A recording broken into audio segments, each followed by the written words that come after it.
Well, here we are. It is the second Tuesday in June. And I'll be honest, Chris Cillizza and Jeffrey Skelly, normally the second Tuesday in June is kind of a letdown Tuesday because that first Tuesday in June is filled with primaries coast to coast, and we're still always counting California to think, yeah, it's that Maine, South Carolina second Tuesday night, right? And you're like, holy cow, it's the Maine, South Carolina Tuesday night in June. And we've got a good one. Throw in Nevada in there. And it's a pretty interesting night. We got open seat for governor in South Carolina. It's a presidential primary state, so we always care who these folks are going to be. Lindsey Graham is behaving like he's worried about something tonight, so we're going to be monitoring his Senate primary. And then, of course, there's the zombie candidate that is Janet Mills versus Graham Platner. Cillizza, what do you say? Two things. First, South Carolina polls have been closed for 30 minutes, so I'm keyed into that at least until polls close in Maine at 8. But South Carolina is interesting because, again, a Trump endorsement, right? The lieutenant governor, Pamela Evette. Am I saying that right, Skelly? Evette. I wasn't selling it right. I thought Evette, so Evette. But also Nancy Mace and Ralph Norman. Right, two sitting members of Congress. Two more members of Congress who may. We think it's going to a runoff of some sort with Yvette in one of the spots, but Alan Wilson, the Attorney General's there, and both Norman and obviously the controversial Congresswoman. So I'm interested in that. I also, and I wanted to ask Skelly this, is I was trying to remember. When's the last time? What is this Platner-Collins race? The most high-profile Maine Senate race ever, or not? Like, I was trying to think because Collins and Snow never ran against one another in the Senate, right? Like, I was just trying to figure out, like, because it's going to be incredibly. I mean, I don't know if Platner winds up as a nominee, but eventually as a nominee, I think he wins tonight, right? But like, it is. I mean, Maine is usually kind of like, old Paul LePage is running again, which he is. But like, it's kind of interesting. I was trying to think. I don't know if you guys know if there's because golly, there's going to be a lot of attention. There already is a lot of attention on it. There's going to be even more, assuming Platner stays in. I mean, there was obviously, Collins' bid in 2020 is the only thing I can think of. And even that, of course, was overshadowed by the presidential race. Yeah. Whereas in a midterm. That was Sarah Gideon. Yeah, that was Sarah Gideon. The state house speaker. Raised a bunch of money. Yes. Oh, no, she raised a ton of money. She still has some money, if I'm not mistaken. What's she saving it for? I don't know. She had too much. She couldn't spend it all in Maine, apparently. But she ended up losing by about 9 points. Now, it might have been a lot closer if that had gone to the ranked choice voting, but Collins finished just above 50%, so it didn't. And so she ended up winning quite comfortably as it played out. Chris, I have to go back. I think 94 was the last time Maine had this much excitement. That's what I was thinking. You had the open seat with George Mitchell not running. Yep. You had Olympia Snow, which at the time was a big deal. You were going to have a woman senator. Susan Collins and Angus King both were running for governor at the time. That's right. And there was actually, I think, that was a three-way race. So 94 is the last time there was this much action where you felt like you had to pay a little extra attention. That's what I was thinking, because you're right. Usually with Maine, you're like, we'll worry about it in the general election if we worry about it at all. But like, hey, let's bring in Furman's finest graduate. Furman's own Jessica Taylor. Hello, I have my South Carolina cup here. Exactly. Oh, well done. Way to be on brand.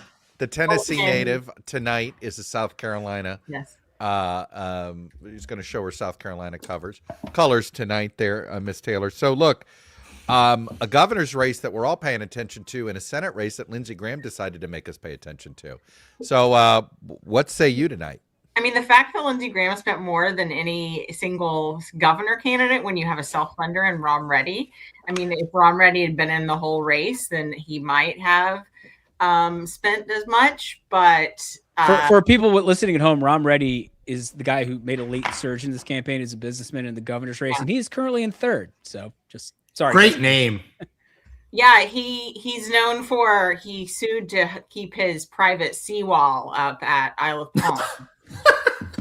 That was, can I just make one quick point on that? Chuck and I talked about this earlier this week, but that was like, neither of us were big fans of Scott Pelley defending journalism while riding on his yacht or his boat that he was captain of. It's the same kind of thing. Like, dude, can we get a little more everyman? Defending your seawall at your mansion is not exactly like populist candidate for the people. Yeah. This governor's race, what I love about South Carolina politics, which as Chuck noted, I'm a native of Tennessee, but in college at Furman, I decided I wanted to do this full time because South Carolina politics is just awesome. I'm sorry. It's crazy. So awesome. But I think it's awesome. If you're a local reporter, I think it's a terrific state to cover. Yes, it is. And I got to cover it as an 18-year-old. I covered the 2004 primary campaign as an 18-year-old with the Furman Paladin newspaper. So, decided I wanted to do this for a living, and here we are. And Pam Avett represents Travelers Rest, South Carolina, or she did. She was lieutenant governor. Which is where Furman actually is. So exciting times. I mean, this governor's race has been pretty tame for South Carolina standards. And I'm really wondering if they let the fur fly in the 2-week runoff. Remember, it's only 2 weeks. That's right. It's only 2 weeks. It's like the opposite of Texas. Yes. The never ending runoff. Right. Yes. I mean, we've only got 3% in. I felt like for a long time, like even before the Trump endorsement, that this was Avett and Wilson's to lose. They were kind of the overarching statewide elected officials. I mean, Wilson has been sort of gunning for this job for a long time. He's Joe Wilson's son, so I'm looking to how he performs in his dad's congressional district. How does Norman do in his own? Because that Rock Hill, Charlotte suburbs congressional district is very big. I'm going to say now, I think that Nancy Mace is going to come in a pretty distant fifth behind you guys. Golly. Yeah. So, Jess, this may be my own faulty memory, but I remember when Mace and Norman both got into the race, the knock on Wilson, according to them, was too much, too rhino, too liberal. Like, what is? Let's say it is Avett and Wilson. Like, what's now it's a 2-week runoff, so who the hell knows how much time you have to do anything different? But what's the dynamic? Is it like old-timey establishment South Carolina in Wilson against MAGA or not? I mean, it might be, but I do think Wilson is pretty well liked. I mean, he's been the lieutenant governor, I think, since 2014. So he's been, remember, it got overturned, of course, but he was front and center at the Murdoch murder trial. That's right. He's the AG. She's the lieutenant governor. Yeah. Right? So, yes. Yep. Yeah. Yeah. So, he's sort of been a tough on crime prosecutor. And, I always joke, and others do too, that AG stands for almost governor. So it's a very, I used to say aspiring. I used to say aspiring. I like governor. aspiring. Yeah. But I heard aspiring, but I actually like almost governor even better. Yeah. Can you talk a little bit about, Skelly, can we go to the Senate race? I just am interested. Chuck actually flagged this to me. I was not paying attention to Lindsay. Yeah. Can you just talk about how much he spent, who Mark Lynch is, what you think of it? Yeah, Mark Lynch. Chuck, if I stole your thunder, because that's more yours. No. Okay. You're good. You're good. No, I mean, Mark Lynch has also spent a lot of money trying to do this. I mean, he's trying to bring back Lindsey Graham amnesty. Basically, like one of his ads is just, when Donald Trump went off on Lindsey Graham in 2016 when they were both in that race. Remember when he gave out Lindsey Graham's cell phone number? I don't think he plays that part. Yes, that's right. Yeah. I forgot about that. I work on the Almanac. I'm one of the writers on the Almanac too, of course. Just right here, as I always have it. Hey. And I remember after that 2016, right there you go. We love the Almanac. The amount of surgery that I had to do to Lindsey Graham's profile after 2016 was significant.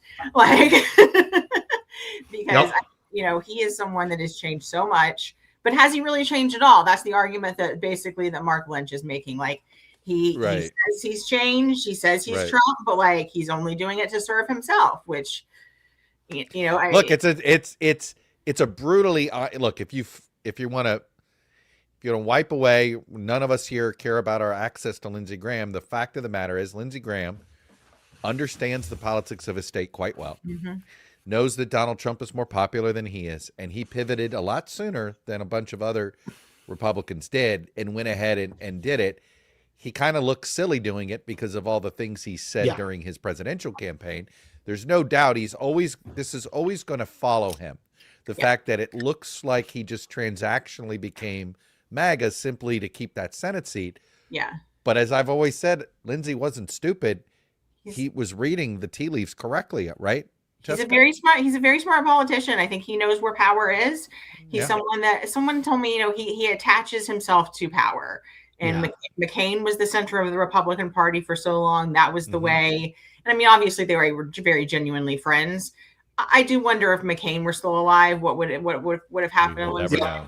Right? Yep, totally. So, well, there was that famous quote that he gave Mark Leibovich. I think Leibovich was at the Times at the time, where it was basically exactly what you just said, Jess. What Leibovich was like, how do you explain 2020 Lindsey Graham to 2016 Lindsey Graham? Basically was the question. Right. He said, like, I want to be, I'm quoting Lin-Manuel Miranda. He didn't say this, but I want to be effectively in the room where it happens. That's basically his. There's a lot of Aaron Burr there. No, it is totally. He's like very fungible into what he cares about is being close to power. Ideology is a little bit over. The thing that makes me nuts is that, do you know there was no politician who promoted the Steele dossier more to reporters and elected officials in Washington than Lindsey Graham? Yeah, totally. Lindsey Graham is the person who, handed her out around to everybody. So it is one of those things that it's just the most, talk about an inconvenient fact. But Jessica, I want to pivot a little bit, and it's a little bit going back to the governor's race. Yeah. But and I'm not presuming anything, but I'm going to presume something here, that both Ralph Norman and Nancy Mace are not going to make the runoff. A week ago, Dusty Johnson and Randy Feenstra didn't make it. Yeah. I could sit here and say Roger Krishnamurthy in Illinois and Jasmine Crockett both lose Senate primaries. It certainly, there is a lot of evidence pointing to being a member of Congress right now appears to be more of a negative than a positive if you're seeking a promotion. Focus groups that I've sat through, they just are very mad at Washington. They're very mad at anyone that is in the halls of power. So I think that if you're part of the problem, then why would you deserve a promotion, basically? Yeah. And do you think Barry Moore needs to be worried about? I mean, it seems to me it's like you could see people watched what Zach Lane pulled off, right? Running against Feenstra as the established. I think part of that, Randy Feenstra ran a really bad campaign. No doubt. Yeah. Did Dusty Johnson run a bad race, though? No, he didn't. No, he did. It's a crowded race, though. I think that was also challenging. Yeah. But yes. Yep.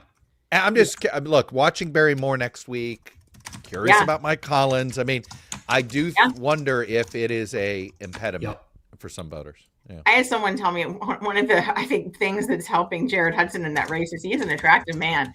So yes, he is. I was like, man, I would kill for that hair. Jared Hudson has great hair. It's like Skelly-like.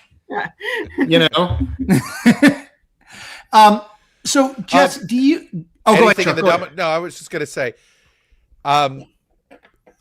do the Democrats have a candidate that if they go off the rails on the Republican side in the runoff and all of that, that is, a feasible somebody that could get, like Annie Andrews looks like, if Lindsey somehow lost, she would be a viable candidate in that Senate race. Do Democrats have that kind of candidate in the governor's race? Yeah, so the one I've heard the most about is Billy Webster, who's a businessman from the upstate. Probably I've heard the most about him because I have friends that are still there that are promoting him in Greenville. So you have Jermaine Johnson, who is, I think he's a state house member running. He looks like he's ahead right now, African-American candidate. So certainly that could help with African-American turnout. Yeah, but I feel like ultimately, like the knock on Wilson, as you said, and sort of that too is, I mean, they're all kind of MAGA, but like not like, I don't know, it's still South Carolina, like Yvette. Yes. They're not outsiders. They're part of that Columbia inside. In fact, but so is McMaster. That's the funny thing. McMaster's McMaster was a McCain person. Like all of a sudden he's like this Trump guy. Like, well, it's not just that, Chris. Nikki Haley and Mark Sanford were actually the outsiders. Correct. Right. Yeah, And it was 100%. McMaster was the insider, which is why he didn't win the first time he ran for governor. Correct. It's just funny to me that like he's been around. He would talk about almost governor. He was the attorney general too, right, Jess? I mean, like he'd been around forever. Like it's just funny. He not unlike Lindsay, although Lindsay takes more S for it. Like he pivoted he's pretty involved. hard too, Right. McMaster. Like that was when I remember when that endorsement from Henry McMaster came down. I was working in NPR at the time, and my jaw just dropped because I was like, because it didn't fit. just doesn't fit. McCain's chair. Right. He was so Trump's? involved with Right. McCain. Yeah. For people who don't remember, I mean, he was like central to the McCain brain trust. I had the honor of doing an official event, doing Holocaust Remembrance Day a couple years ago in South Carolina. And I will say this about Governor McMaster. He is out of central casting of what you'd want a Southern governor to sound like. 100%. I mean, it is just like, it is so syrupy. Like it is right out of, you're like, as a certain president of the United States would say, it's like, it's he's right out of central casting. Yeah. Oh yes. It is. And he like dreamed about being governor as a kid, apparently. Like, you can tell he loves being the governor. He's gonna hate being the former governor. Yeah. So. All right, Jess, you rock. Jessica Taylor she's a Tennessee native, a Furman Paladin, so hence South Carolina, and the Senate and governor's editor at the Cook Political Report with Amy Walter. I mean, that's a full Quadruple resume threat right there. tonight. Yeah, golly. Tap. She can sing, act, dance. I cannot sing or dance. But I can play the French horn. Chuck and I are both French horn players. You know who a third French horn player is? This guy. There's That was something my- about that South was my Carolina instrument. Politics. Skelly, did you play the French horn? I did not. Come on. Could have gone 4 for 4. I think Thank it's you. because French horns have the counter melody. You learn how to march to the beat of your own drum. There's one way to. Oh, that is a great take. Mine was because I wasn't cool enough to qualify to play the drums. But yeah, either that or the counter melody. Yeah. Thanks, Jess. Bye, Thank you, guys. Jessica. All right. Good to see Yeah, you. she's the best. Skelly, anything interesting? I mean, anything These all look surprising like or it's coming in. I was just going to say that right now it looks like it's coming in fairly predictably. Yeah, there's nothing particularly unusual. I thought it'd be worth noting to folks that, look, if we're looking for hints about Lindsey Graham getting forced into a runoff or something, we want to look to upstate South Carolina because this is where he has been weakest historically. Mm-hmm. But he's just above 50%. I mean, obviously not all the vote is in, to say the least. But, a lot of the early vote, at least, is favorable for Graham here. We would assume he's going to do really well in the early vote. If he had a problem, it's going to be as the vote comes it's going in, to show up correct? more on election day. But I just think that for him, it's good that at least early he is clearing 50% in these places. If he were if he falls under 50% in some of them, then maybe this gets interesting because there's a lot of Republican primary vote in the Greenville vicinity. Now, granted, Greenville's not in, and just as I say that, Spartanburg County comes in and he's under 50. So hey, interesting. Maybe this could get interesting. We'll see. Skelly, I feel like you might know some things about elections. Well, like you said. Yeah. Hey, before we bring Aaron in, Chuck, I just want to make a point that I love this. Drew Pritt on my YouTube channel points out, we were talking at the start about famous Maine races. Yeah. This is going back. 1972, Margaret Chase Smith versus Bill Hathaway. Well, okay. That's even before my time. I'm going to have to take your word for actually it. on the Decision Desk HQ podcast briefly because Margaret Chase Smith had been around for a very long time. Mm-hmm. She fended off a much younger Republican primary opponent, and then she kind of unexpectedly lost to the Democratic nominee. And by the way, a very good year for Republicans, or at least a very good year for Richard Nixon. It was kind of a lonely landslide, actually, in 1972. But Bill Hathaway won, and then he immediately lost re-election in 1978 with Jimmy Carter in office. So, that this is a time when Maine was a somewhat more Republican state, although it had elected Ed Muskie a bunch. So it was changing, to say the least. See, Skelly, just that guy. All right, should we bring Aaron in? Let's do it. Aaron Covey from the Cook Political Report. We're going back to back Cook Political Report, folks. Hi, They've Aaron. got it. They've got their own busy guys. night tonight. I We see. got to get her done in the next 10 we know minutes. They what's got to go going live. on. We No, I'm appreciate. not going on until 8:30, so Oh, okay. We got plenty of time. y'all know where keep me as long as you want. How are you? Good. How are you? We're good. Tell us, we're doing South Carolina right now because we still got 10 minutes left before Maine closes. Tell us what your, Skelly has brought up. So we have 2 open seats, right? Is Norman still the 5th? Yes, Norman. Okay, so the 1st and the 5th are open. Yes. Both of them are running for governor. Ralph Norman and Nancy Mace. What are we? First is in theory potentially competitive in a general election. Why don't you talk us through that? Yeah, potentially. It's a Trump 13 seat. So it's, on the edge of those reach seats, I would say. Democrats have a candidate there, Nancy LaCour, who is raising quite a bit of money. She's outraised the Republican candidates who are running here. And I think the fact that it's open certainly gives Democrats probably a better shot. I think they would have liked to have run against Mace too, but Mace had more money. So hey, Joe Cunningham did win. It was not the same seat, but it was similarly red, and he did manage to win in the 2018 wave. So yeah, you can squint. It's possible. Out of the seats, right? Out of the seats. 13 or 14 seat. It was similar. It was similar. Yeah. It was a similar lean, in terms of redness. So maybe. Yeah, and LaCour, she has like this profile that makes it easy for her to raise a lot of money. She was fired by Hegseth. She's a retired Navy admiral. Right. She's like a 3-star admiral. Quite senior.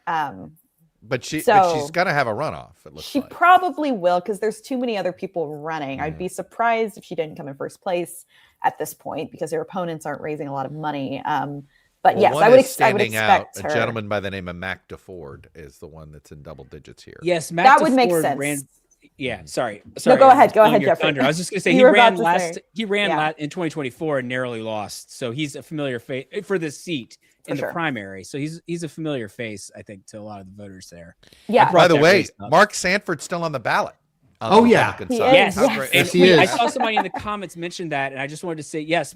Actually, Aaron, please take it away. Mark Sanford's brief appearance in this race. Yeah, that happened so fast. I barely even registered that he was running before. But he's still on the. You're sitting here going, but he's still on the ballot. Still on the ballot, and he's going to be a magnet. He's at 10%. He's getting a lot of that early vote. People, Yeah, he's certainly. But he is not actively running, right? Isn't it a Janet Mills situation? He dropped out, and he got in, and then he quit a month later.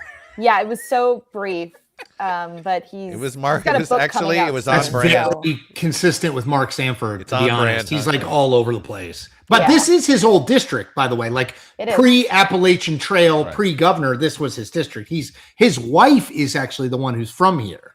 Yes, she's from that area. Right. Yeah, the lore in this district is wild between Sanford and Katie Arrington, who's also a character, Joe Cunningham. Yep. Nancy Mace. And then, so one of the Republicans who's running here, Jenny Honeycutt, who should get into the runoff, she was also touted as a potential challenger to Mace back in 2024 when McCarthy was looking for someone to take on Mace. Obviously, he's a candidate who ran against Mace. That time was not successful. But yes, I think Jenny Honeycutt, I expect to get into the runoff. And then it's a question of whether or not she faces Mark Smith, a state rep in the district, or Sam McGowan, who came out of nowhere. He's a radiologist from Florence, which is not in this district. But he has the backing of the Club for Growth, which has spent a decent chunk of money for him. And he's also a self-funder. Can we do 2 minutes on South Carolina 5? Can you pull that up, Skelly? Just because it's an open seat, and I would assume whoever wins the Republican nomination, probably a runoff, but whoever wins the Republican nomination is going to be the next congressman. Yeah, and it's Wes Clymer, because he did not have any opponents. Oh, he's unopposed. Yeah. Unopposed? Mm-hmm. Yeah, I was actually living the dream. When I was looking over this, I was just figuring out. I was like, okay, what are the races to watch? And I was like, surely he's got an opponent. And I just noticed. Nope. It's an open seat it's an open seat in the House. Very impressive. Yeah, it's not like this hasn't been open for a while. It's been open a pretty long time, and he didn't draw any opponents. Wow, that's amazing. He's a state senator. I think he also went to Furman, actually, along with Aaron, my colleague Jessica. While we have you, let's talk quickly Maine 2. Yes, Maine 2. This is a really interesting primary. You've got Joe Baldacci, state senator, brother to former Governor John Baldacci, also former congressman from the 2nd District from a long time ago. Right. And then you Elected in have, 1994. You guys were talking about Maine 94. The Maine Yep. 94, It was a big year. in huge Maine. year. Yeah. I was lot of negative 3 turnover. years old. No, but he then, was a so I wouldn't Democrat know. who got elected. He was like one of the only ones to, Right. yeah, anyway. Sorry. Yeah, so he's running. He is the most electable of the field because his opponents are Matt Dunlap, the state auditor who was challenging Golden by running hard to his left initially, and then Jordan Wood, Katie Porter's former chief of staff, who was running for Senate and then dropped down to this House race. Republicans are meddling here as they are everywhere. And so there's a chance Baldacci doesn't get through, though I think most folks expect him to win. But of course, with the ranked choice voting, this is a difficult district to poll. Maine's primaries are also open to independent voters for the first time this year, which is kind of interesting. So the electorate here is difficult to get a handle on. And this is Paul LePage LePage, right? Yeah. The former This is governor Paul on the other LePage. side. Yeah. Yes. Yeah. Basically, he doesn't have. He's got it unopposed. unopposed. Yeah. Yeah. And didn't he move? Am I wrong that he moved to Florida and has moved back? He moved did. out of the state, did he not, Aaron? He moved to Florida and then even moved threatened to back run for office down for there. Governor. Remember, he was going to run for office in Florida. He talked about That's it. right. I mean, that's Yeah. a popular move these days. It Yes. is. It's Yep. Florida 19. Yes. Oh, my favorite race with all the ex-reps in it, right? Yeah. Yes. Pardoned ex-reps. Yeah. Anyway. Yeah, my gosh. So, but that and that is Jared Golden's seat, right? That is the most Trumpy seat, the district Donald Trump won by the most that is currently held by a Democrat, right? But accepting all the redistricted seats that Exactly. right? Yes, that's correct. Like the seat that existed in its current form in 2024. Yes. What is, if it's a good year nationally for Democrats, Aaron, is that winnable for Baldacci or any Democrat there? I think it is winnable for Baldacci for sure this cycle. I think they're going to be the underdog, even in a good year for Democrats. And LePage, obviously he has his baggage, but it's also, a lot of it's also, I think, baked in with him. Right. And he's pretty much universal name. Maine ID is there. known for having a very active Green Party and a very active. Yeah. Many other Angus King, ballot, right? I mean, there's a ton of independents and yes. Yeah. Look, the way Jared Golden has won that seat is by getting the second choice votes of some of these third party candidates, independent candidates. So it's a good reminder. These are ranked choice votes, right? Yeah. How many For the extra federal candidates are going to be elections. on the ballot? Yeah. That's right. Not for the state election, right? Not for governor. Right. But in the primary, yes, but not in the general, which of course So it's confusing. Such a screwy thing. Just make it one or the other. Well, I don't it has to actually do know with- who else is on the ballot in the general election. That's a good question in terms of third party votes. Yeah, just to lower like Baldacci's win number. I don't know about in that election. I was surprised to learn actually that no other candidates qualified for the Maine Senate race. So that was an interesting. So it will be Collins Them versus against Collins, Platner or whoever, right? I mean, unless someone mounts a credible write-in campaign, which of course is very difficult to do, but no one will be on the ballot at least. Besides, Interesting. Yeah, there is a prominent third-party candidate in the governor's race. The former Republican state party chair is qualified to Rick be on Bennett, the ballot. Rick the Bennett, former state senator. Yeah. And the son of the independent senator from Maine, Angus King, is running as a Democrat for governor. It's very hard to. Yeah. Oh, and Hannah Pingree, the daughter of That's Shelley right. Pingree, The whole governor's race. Susan Collins' opponent, is also running for governor. So Oh, it's look a at all these nepo. governor And candidates. Wait a minute, Jonathan it's a Bush as nepo- well. I was just That's going to say, right. it's a Aaron's nepo right. party. Jonathan Bush. Yeah. It's a nepo Jonathan primary. Bush. Yeah, we just got. Hey, Yeah. Aaron, before we let you go, can I just ask where you are overall in sort of, when you consider the seats that we expect Republicans to gain in Florida, Louisiana, Alabama, Tennessee, when you subtract out the seats that we thought Virginia was going to gain for Democrats, where are you in terms of, because people ask us this all the time, and I'm just like, where are you in the House? I had been operating under Democrats should win in a year like this, but is that like, where are you when you factor all of that sort of more positive Republican news in the last 2 months? Yeah, Democrats are still definitely favored. I would say when you kind of do the math on the redistricting, it's hard to set an exact number because so many of the seats that were redrawn are still quite competitive. So it's hard to like calculate what counts as like, is this a gain of one seat or like half a seat? But I would say the median outcome is that Republicans net maybe 6 seats due to redistricting alone. Okay. So that effectively is giving them like a 9-seat majority, which in that case, I think is still quite winnable for Democrats, but it's obviously tougher than it was before. Yeah. Yeah, actually, Yeah. just because I made this chart earlier today, maybe it'll be of use for this question, but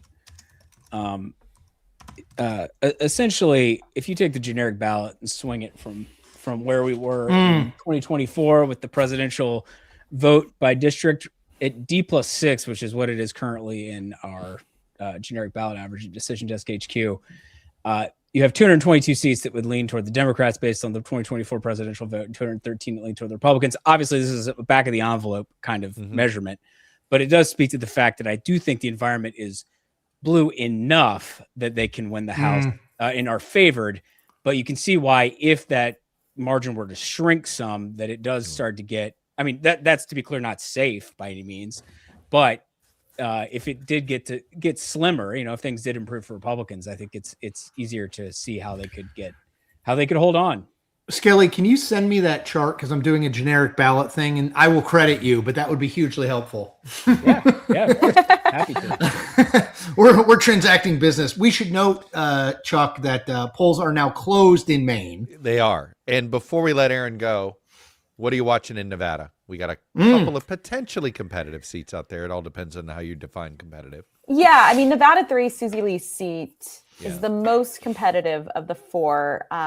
It's a seat that Trump very narrowly won in 2024. But we have that one rated lean D. I think she should be fine in a cycle like 2026. The thing that Republicans do have going for them is that Lombardo, I think, is in a stronger position than most other Republicans running for governor in similar districts, in part because he is the incumbent. So that could help Republicans a little bit in the state. But then Democrats also have a potential reach seat in Nevada too, which is now open because Mark Amadei is retiring. Are you being serious about that? Yeah. Really?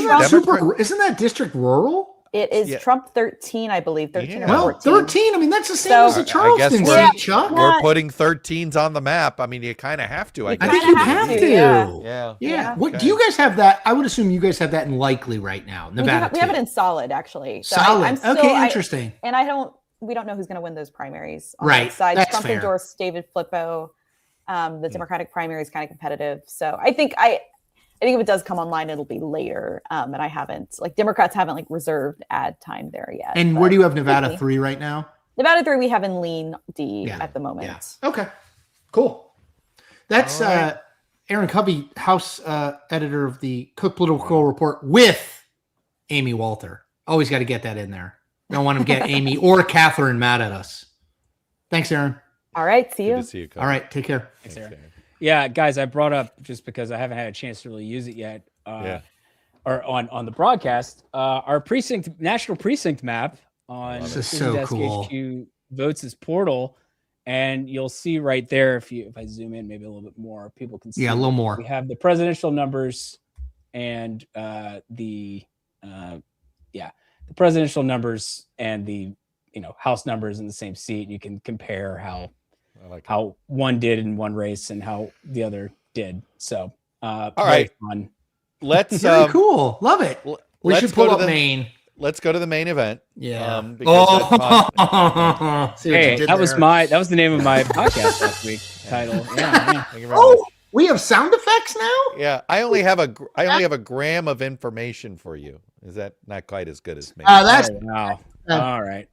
Chuck, I love a good play on words as a dad. I mean, that's right in my wheelhouse. Can I tell you guys 2 things that a friend of mine who's a plugged in D consultant is saying about Platner, just while we still are kind of waiting? 2 things. One, he said, watch these 2 things. Number 1, if the total D primary vote is appreciably higher than the R primary vote, as it has been in Texas and North Carolina and elsewhere. 2, if the Janet Mills percentage of same day vote is a lot higher than her percentage of early vote. I think those are, especially the second one, I think is that's, then it suggests there's maybe a little, because I think tonight is like a little bit of a determiner for the Schumers of the world. How much of a problem is Graham Platner, right? And how until the next thing comes out. Right. And it's also, if it does. Yeah, I mean, and how investable is the race and all of that? I mean, I'm of two minds on Maine in Collins here. One is, my goodness, she overperformed Biden by 8 points in 2020. She's, this is going to be really hard to undo her. At the same time, the state has gotten more Democratic. And if you actually look at the presidential vote, the Kamala Harris vote versus the Joe Biden vote, unlike other states, Kamala did not do worse than Biden here as she did in raw vote, as she did in a lot of places. And I think part of that reason is that Maine, a lot of COVID created a blue migration. A lot more people pattern. moving there from Boston, right? And it was a blue migration pattern. Yep. And so it's possible the generic D can win. And what if Platner is just generic What if he D? underperforms generic D, though? Well, that's right. It might still be enough. You're trying to figure out. My point is that generic D Yeah. might be higher than it's ever been in Maine because of these COVID exiles that have shifted the numbers in Maine from 2020 to what they are now. So I'm just looking at this in the almanac. So Harris won 435,652 votes. That was 52%. Right. Biden won slightly less, 435,000. Do you remember that turnout in 2020? Right. But that's my point. 82 million people. Correct. Right. And yet in Maine, the number was the same. Basically the same. It's actually lower. Where she actually had more raw vote. And you're sitting there going, there is a larger floor now for Democrats in Maine, I believe. And so that's something that works in the which creates two arguments, right? One is, hey, you're better off with a generic Democrat now than ever before. In fact, Sarah Gideon might win under these circumstances. Just be a generic Democrat. Or Platner's more survivable than you think because of this, right? However you want to think about it, but you could certainly have both of those debates just based on how the demographics of the state actually have changed a little bit. Skelly, I have a question. The places on that map you just brought up that are black, what does that mean? No one lives there. That's what I figured it meant. I just wanted to make sure. It's the old land doesn't vote. There are some pockets of Maine, particularly in the upstate, that are there's no one lives there, or if someone does, it's like one person. There's certainly, by the way, and there's no way they're putting themselves on the grid to register to vote. No chance. If you've man. chosen to live there, find out where you they are are off the grid, brother. You've got a beard thicker than anything I or Skelly could grow. It's so true. But it does show. I mean, it does show. Jeffrey, you should talk to this. But the politics of Maine. Can you just explain to people where the two congressional districts are and kind of how the vote splits? I mean, you can see it visually, but certainly yes. So the district. Just looking, that was the presidential results, but we can actually go back over here to my fun little map here, where because of the ranked choice voting, we don't have it kind of broken out quite the same. But if I share this district, the first district is very Democratic. Shelley Pingree, we mentioned her earlier, wins re-election easily every 2 years. This is the Portland seat. And all that coast, right? And all the coastal Maine, and then the largest district physically or geographically east of the Mississippi River is the second district in Maine. It is quite love large. that fact. And obviously Jared Golden very narrowly won with the ranked choice voting in 2024, but President Trump carried it by about 9 points.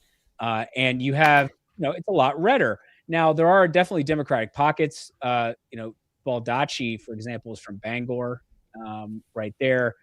And so that's, if you ever want to see Susan Collins, you just got to go on the Bangor flight. That's a 5 a.m. flight to Washington, and there's a 10 p.m. flight, I believe, that lands there. Yeah, it's the Susan she certainly Collins special. It's interesting for Collins because she definitely claims her origin in what is it, Caribou, right? Which is somewhere up here. I forget where. Yeah, way north. Yeah. Yeah, well north. And Platner is from the coast, right? Right. Although he's not a. We had Michael Shepard from the Bangor Daily News on my podcast, or the Decision Desk podcast last week, and I was like, would you call Platner a Portland candidate? He's like, well, he definitely wouldn't call himself a Portland candidate. I think that's a dangerous place to be if you're trying to make inroads and cut down some Collins margins and inner Maine off the coast. Then it does get a little. I think you don't want to be a Portland candidate out and out. That's a tougher place to be. I just wanted to do a quick update. Lindsey Graham in South Carolina now back over. He's at 59% with 26%. Yeah, let's do an update on what's going on. Yeah, and South Carolina governor's a little tighter between Evitt. I know it's hard. We're going to get it right. Evitt and Wilson, if we want to. You're going to love it at Evitt's. Yes. Anyway, I like that county way up in. That's not Oconee, but next to. Yeah, there's I no love votes that. There. There's like no votes there. But I just like the color, Skelly. I don't care about the votes. So just I made this comment earlier, but for people who may have joined us. Oh, hey, we actually just look at that timing. What amazing timing. We are in a position, Decision Desk HQ. If do we have a Lauren, do we have the music or graphic for this one, Lauren? South Carolina Senate. Scrambling. Sorry. South Carolina Senate. We need to give them a heads up, maybe. I know. Well, we didn't know. Here we go. $10 million worth. Primary for South Carolina. Lindsey Graham is the projected winner in the, he getting another term. What is he in now? He doesn't have another term. He has another nomination. Well, Any Andrews. Something to say about it? In South Carolina, I would no doubt, but she's going to raise a lot of money. It is true. Yep. He is a magnet. So did Jamie Harrison. And she's Jamie Harrison, Chuck. But in fairness, she's to the right of Jamie Harrison. She is. Yes. I think she's actually a good candidate. That if he really screws up, maybe It's a race that if it's 54-46, it wouldn't shock me. But yes. I could see her losing by less than 10.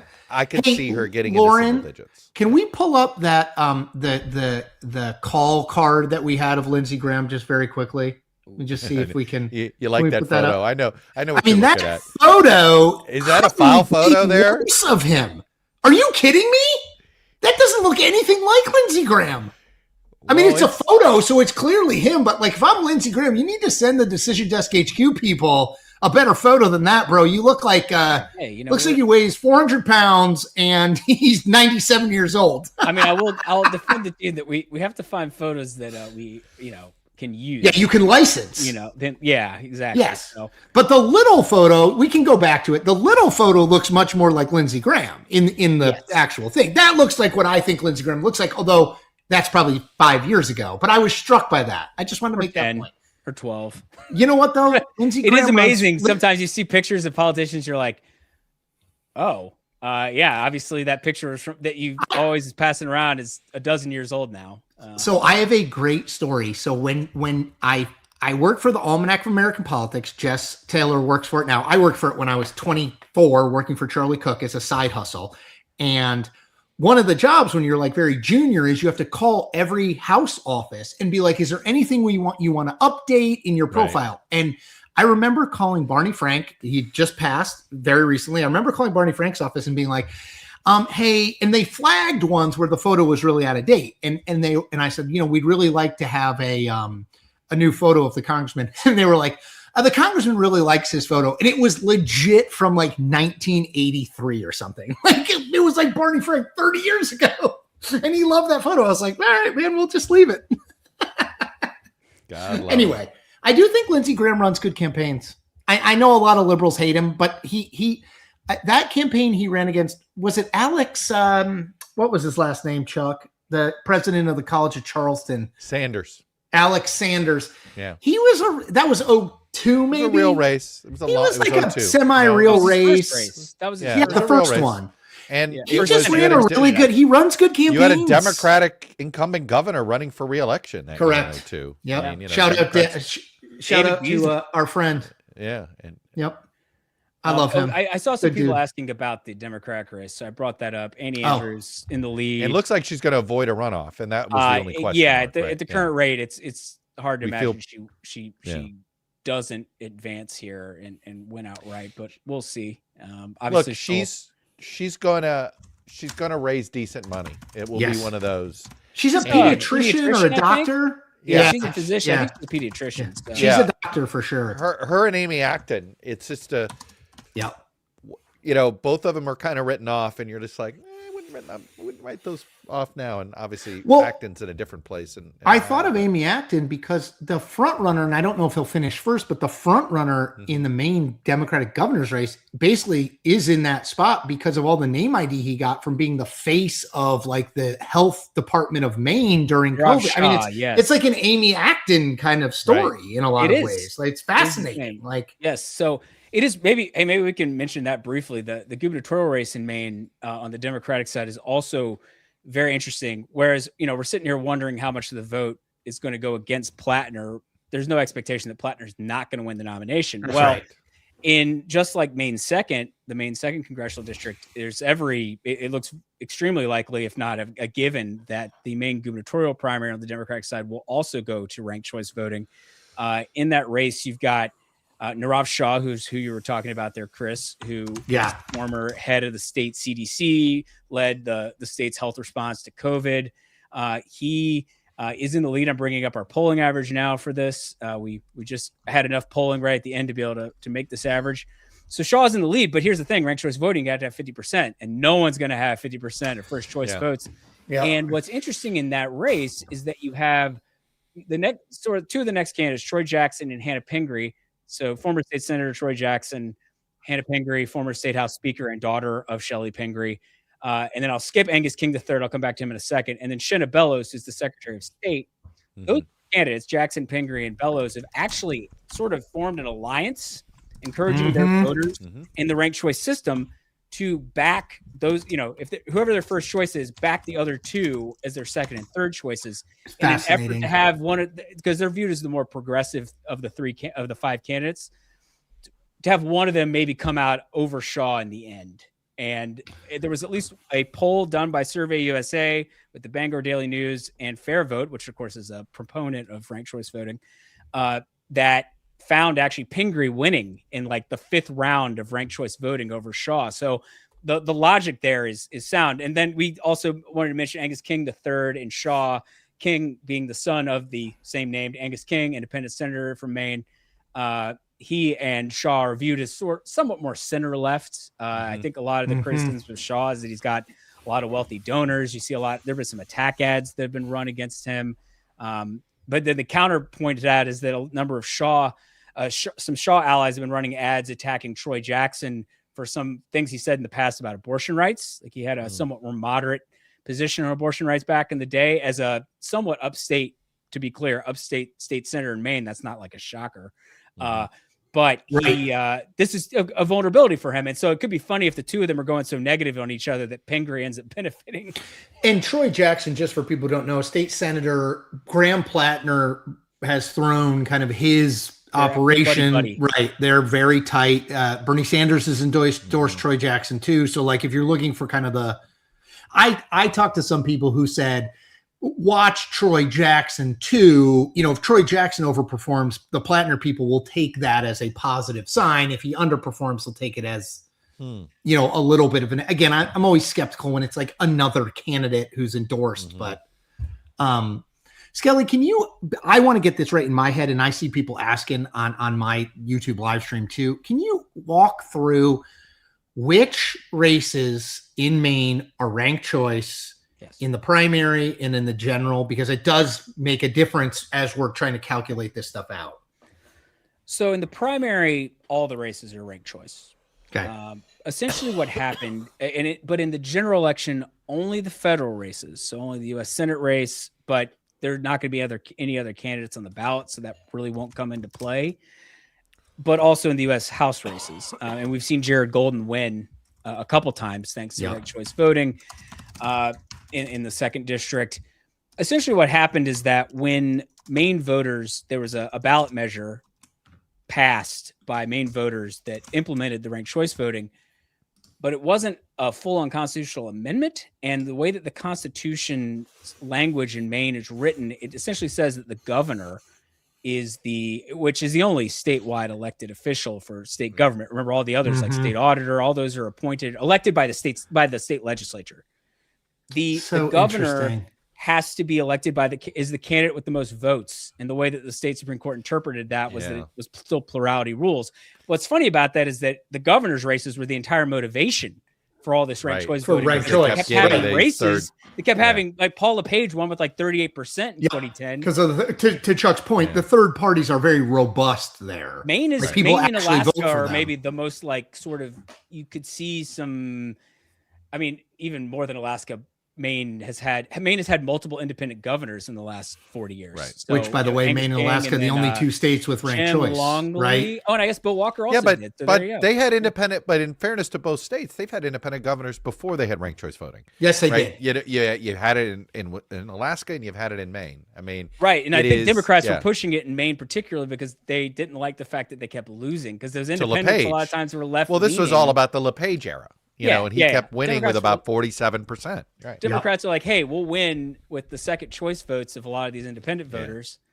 So let's get ranked choice voting. So the Republicans, of course, are extremely opposed to it in Maine. Right. Bobby Charles, who's the leading Republican candidate, has said, like, it's unconstitutional. He's encouraged all of his voters to just vote for him across every ballot line choice. I saw it's a that. lot of writing, like, a lot of ballot choices. How's that going to work out there, guys? Good luck. Well, it does. It doesn't spoil the ballot or anything. It is just he's your one choice. That's how it works. Right. So Lindsey Graham's going to end up with somewhere. He may end up under 60% tonight, and Graham Platner may be at 60%. And Graham Platner's 60 is going to be considered a 3-alarm fire, not a 5-alarm, but a 3-alarm. And Lindsey Graham's 59 or 60 is like, well, that's par for the course. It's all perspective, Chuck. Right? Yeah. I see somebody asking about Lisa Smith asking, what is the chance of someone other than Mills or Platner winning and causing it to be too close, causing it to go to ranked choice voting? I'd say that's pretty unlikely. There's one other candidate on the ballot in the Maine Senate race. That's David Costello.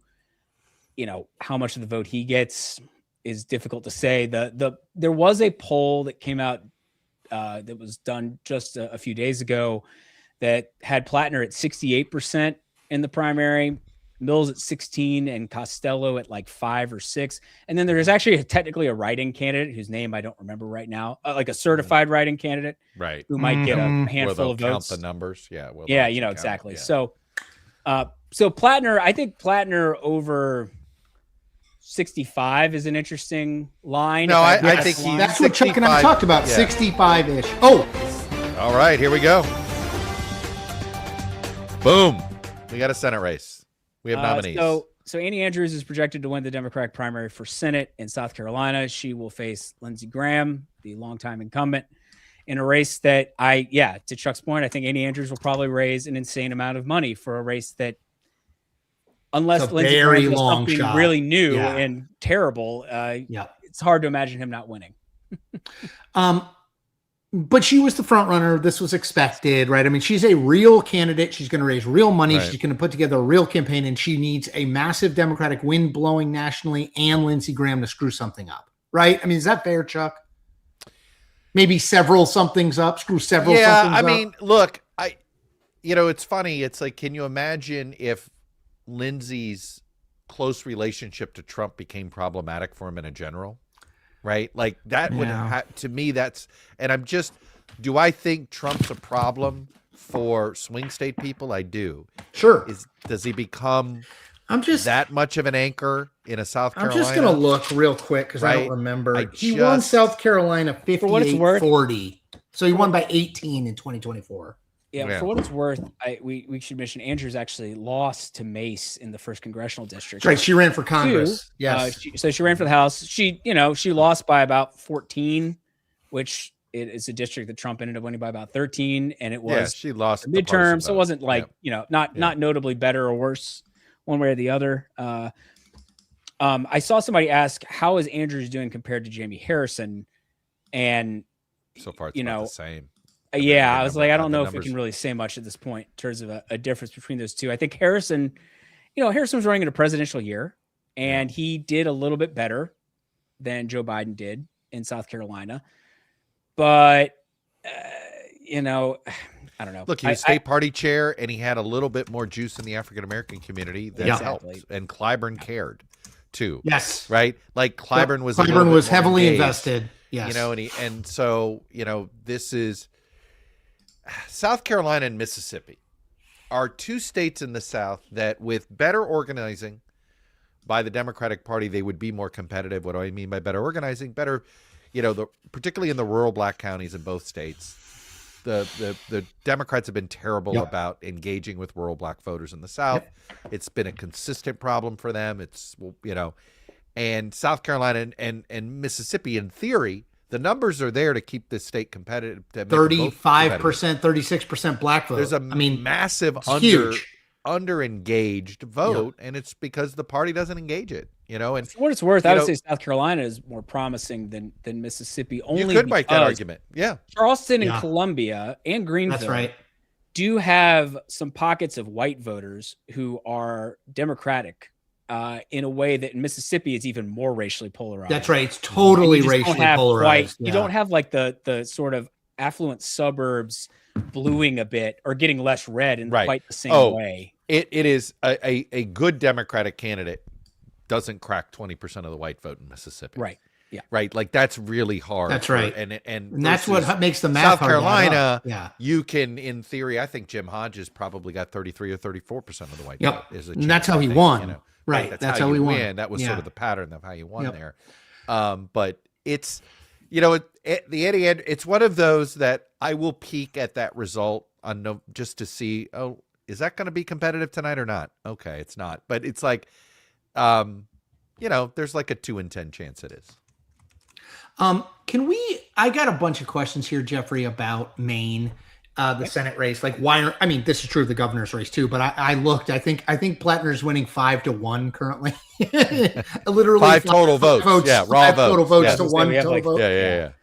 Can you explain? I think people always want to know, but when do votes come in? Obviously, the polls, just to be clear, folks, the polls have been closed in South Carolina for almost an hour and a half. The polls have been closed in Maine for less than 30 minutes. But yeah, there it is, 5-1, Chuck.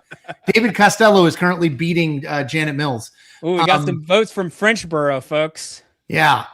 Can you explain? They counted. It's 100%, and they're out. They're going to bed. Yeah, right. Totally. That's what's going on there. It's like it's the Dixville notch of Maine. Can you explain how the vote will come in here, Jeffrey? Like early versus, what do we expect? Is Maine a slow counting state, a medium counting state, a fast counting state, or California? We put that in a wholly separate category. Yeah, I would put Maine in the slow category. Part of that comes down to it's all the individual towns doing the counting, that's all these little things that individual towns. Remember, New England, town-based more than county-based. The counties exist, but they don't really have much function in most cases. I live in Vermont, where I've seen that firsthand. I'm not from the New England originally, so it's been a learning experience.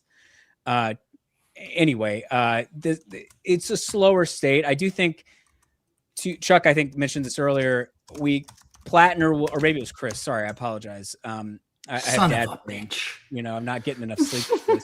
But the early vote will probably be better for Platner than the same day vote. It'll be interesting to see what the splits are. We do see more early voting than we used to see in a place like Maine. And I do think it will be interesting because as I think someone actually in the comments noted, independents can vote now in Maine partisan primaries. Now we don't know what kind of turnout there's going to be for it. That's right. It's the first time. Yeah. So in a lot of ways you might expect more votes in the primaries than we used to have in Maine because, a whole other block of voters can participate now if they so choose. But I couldn't tell you how much part of me thinks that helps Platner a bit. Given the kinds of independents who might be I agree. voting in a I totally agree. primary. The independents in New England usually, in New Hampshire, they lean left. Anti-establishment. Right. And you certainly, Bernie has always benefited 100% open primaries in these presidential primaries. He's always done really well in particularly the New England independent voters. But yeah, I'd imagine Maine would be that way. And you can see on that map just how few people. There literally is no one. It's large swaths of. Got a handful of votes from Burnham. So, Skelly, let me ask your opinion on this. If Mills gets more vote, if there's more, what would concern you more? Because to me, it's like, where does the Mills vote come from? Does it concern you more if it comes from the second or for the first? All right. What do we call it? Runoff. Yeah. A runoff in the South Carolina gubernatorial calling them primary. both. We're doing both. We've got Pamela Evitt and Alan Wilson, the state attorney general. So the two state office holders, lieutenant governor and attorney general, projected to advance to the runoff on June 23rd. They got a 2-week turnaround. Things move real fast in South Carolina. And, Evitt has Trump's endorsement, and that would you think would be a difference maker, perhaps. But I will say that, it's not like she's absolutely creaming the field. It didn't blow the doors off. In this no, race. now granted, it's complicated by the fact you have all these other candidates in the race. Yep. Ralph Norman's at 17%. Ron Moretti is at 16%. Nancy Mace is at 11%. God, Mace is really at 5th. That's really cratered for her. So, but to Chuck's point, Ralph Norman and Nancy Mace. I was just going to say, Chip Roy, Jasmine Crockett, Raja Krishnamurthy, Randy Feenstra, Dusty Johnson. I'm leaving some folks out here. Now we add Ralph. Get tired Norman. of Washington, go home, and then they reject you. Yeah, I mean, and Nancy Mace. It is not surprising. We know Washington's unpopular, but to see it play out this way, and it makes me wonder: should we be paying a bit more attention to the primary for Michael Bennet for governor, for Marsha Blackburn for governor, right? Like, are these leaps going to be harder than they think? And is Washington this toxic, or do senators have a better shot at this than House members? I think I'm very interested because it's next week, right? The Mike Collins runoff in Georgia. He's a member of Congress running against Derek Dooley, who is in theory an outsider. The outsider. Barry Moore. Alabama, Barry Moore, right? Running against a guy in Jared Hudson, who again is an outsider. Mm-hmm. Both Barry Moore. Well, has Trump not predicted? He endorsed more. He endorsed more, but has he endorsed he has endorsed Collins, or he has not? He has not yet. So fascinating. Well, the Collins mess, the whole weird. Yeah, I know. Yes, the campaign aid that probably delayed an endorsement. Yeah. But it is interesting because it's like, more if Trump endorses Collins, you've got 2 members of Congress that Trump endorsed that finished first in the primary with runoffs. I mean, I think if Jared Hudson or Derek Dooley win, that's something. Yes. Now you're really, that's a. I think you have another, it would be because it would also, I mean, look, what we saw in Iowa was a Trump-backed member of Congress couldn't win, right? Correct. Like, and that's, if you have it again with Barry Moore, then I think you. Three's a trend, Chuck. We all know that. That's journalism. Yeah. No, look, and the thing is I went, this was my column this week.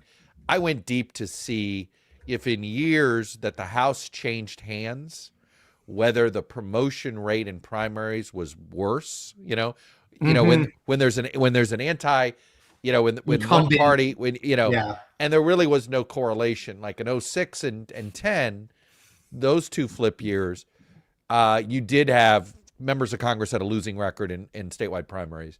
But in 2018, members of Congress had a winning record in statewide primaries. Yeah. So, and that was a flip year. So it wasn't quite, there wasn't enough to be able to say, hey, I made a nice chart, right? Yeah. But there's certainly, like, we can all feel it. We all know it. And it certainly seems as if voters, if your lone credential is Washington, that's a negative, not a positive. Yep. Particularly if it's your most recent credential. That's right. Oh, Skelly's got something too. Yeah. Hey, we have a projection in the Democratic primary for the first district. So again, remember we talked about this with Aaron Covey. It's a reach district for Democrats, but they are hoping a runoff with no statewide runoff to drive turnout. This could be super low turnout here. Super for low, the Dems. because it's looking like we don't have a.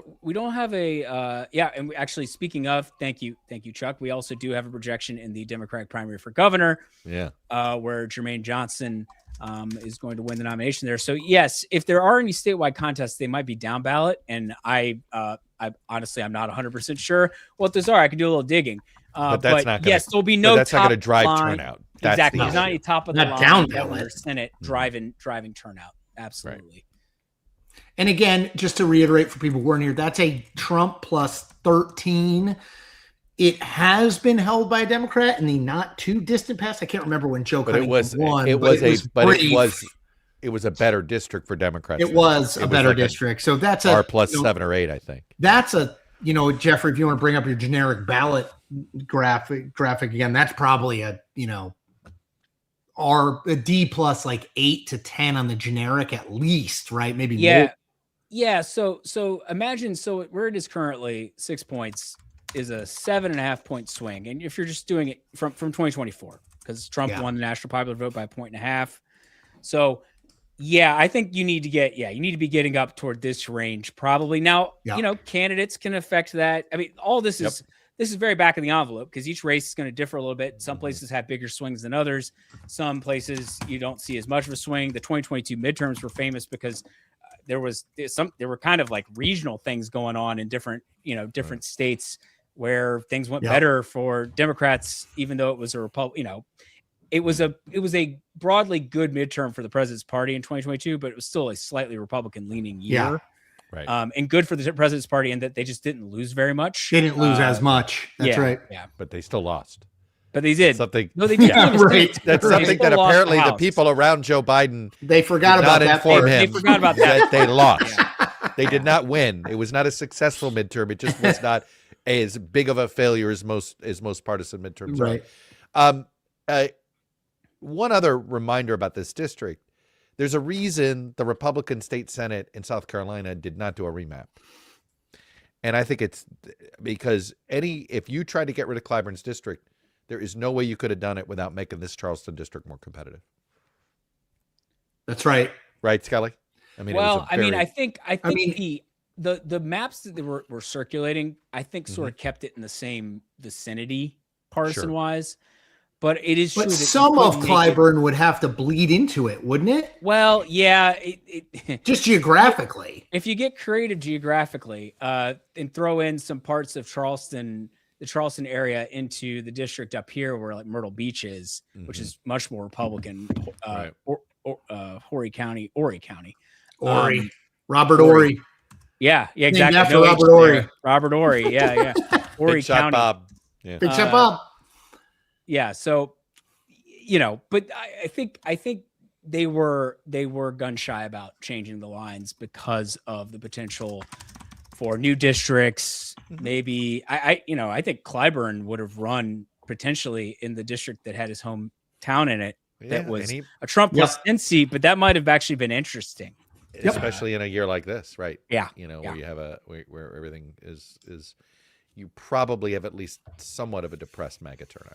So can we just quickly reset for people? I always want to be mindful of people who are coming in. Let's just reset. We have the Skelly, why don't you run, Jeffrey? Why don't you run through what DDHQ is called, and then we're just to do the quick headline. Maine is barely any vote is in with Platner yet. If you're tuning in from Maine, stay tuned. Stay with us. Stay tuned. Stick with us. It's gonna be a little bit. But Jeffrey, walk through what we do have because there is a lot of stuff DDHQ is called. Yeah, so starting in the Senate race in South Carolina, Lindsey Graham projected to win renomination. He is not doing as well in upstate as we kind of thought, but he's doing well enough to win that race outright to avoid a runoff, which I think was Mark Lynch, who was running to his right. Goal was to force a runoff. He will face Annie Andrews, who is projected to win the Democratic primary. In the U.S. Senate race in South Carolina. In the governor's race, we have projected a Republican primary runoff between Pamela Evette. It's just so hard. It's so hard not to say Yvette or Evette. It's Evette is how she pronounces it. And State Attorney General Alan Wilson. And so, at the end of the day, Congressman Ralph Norman.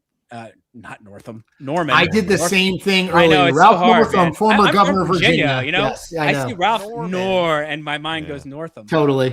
Ralph Norman congressman and Nancy Mace, congresswoman, both finishing outside the top two. I wonder, Chuck, I wonder about this.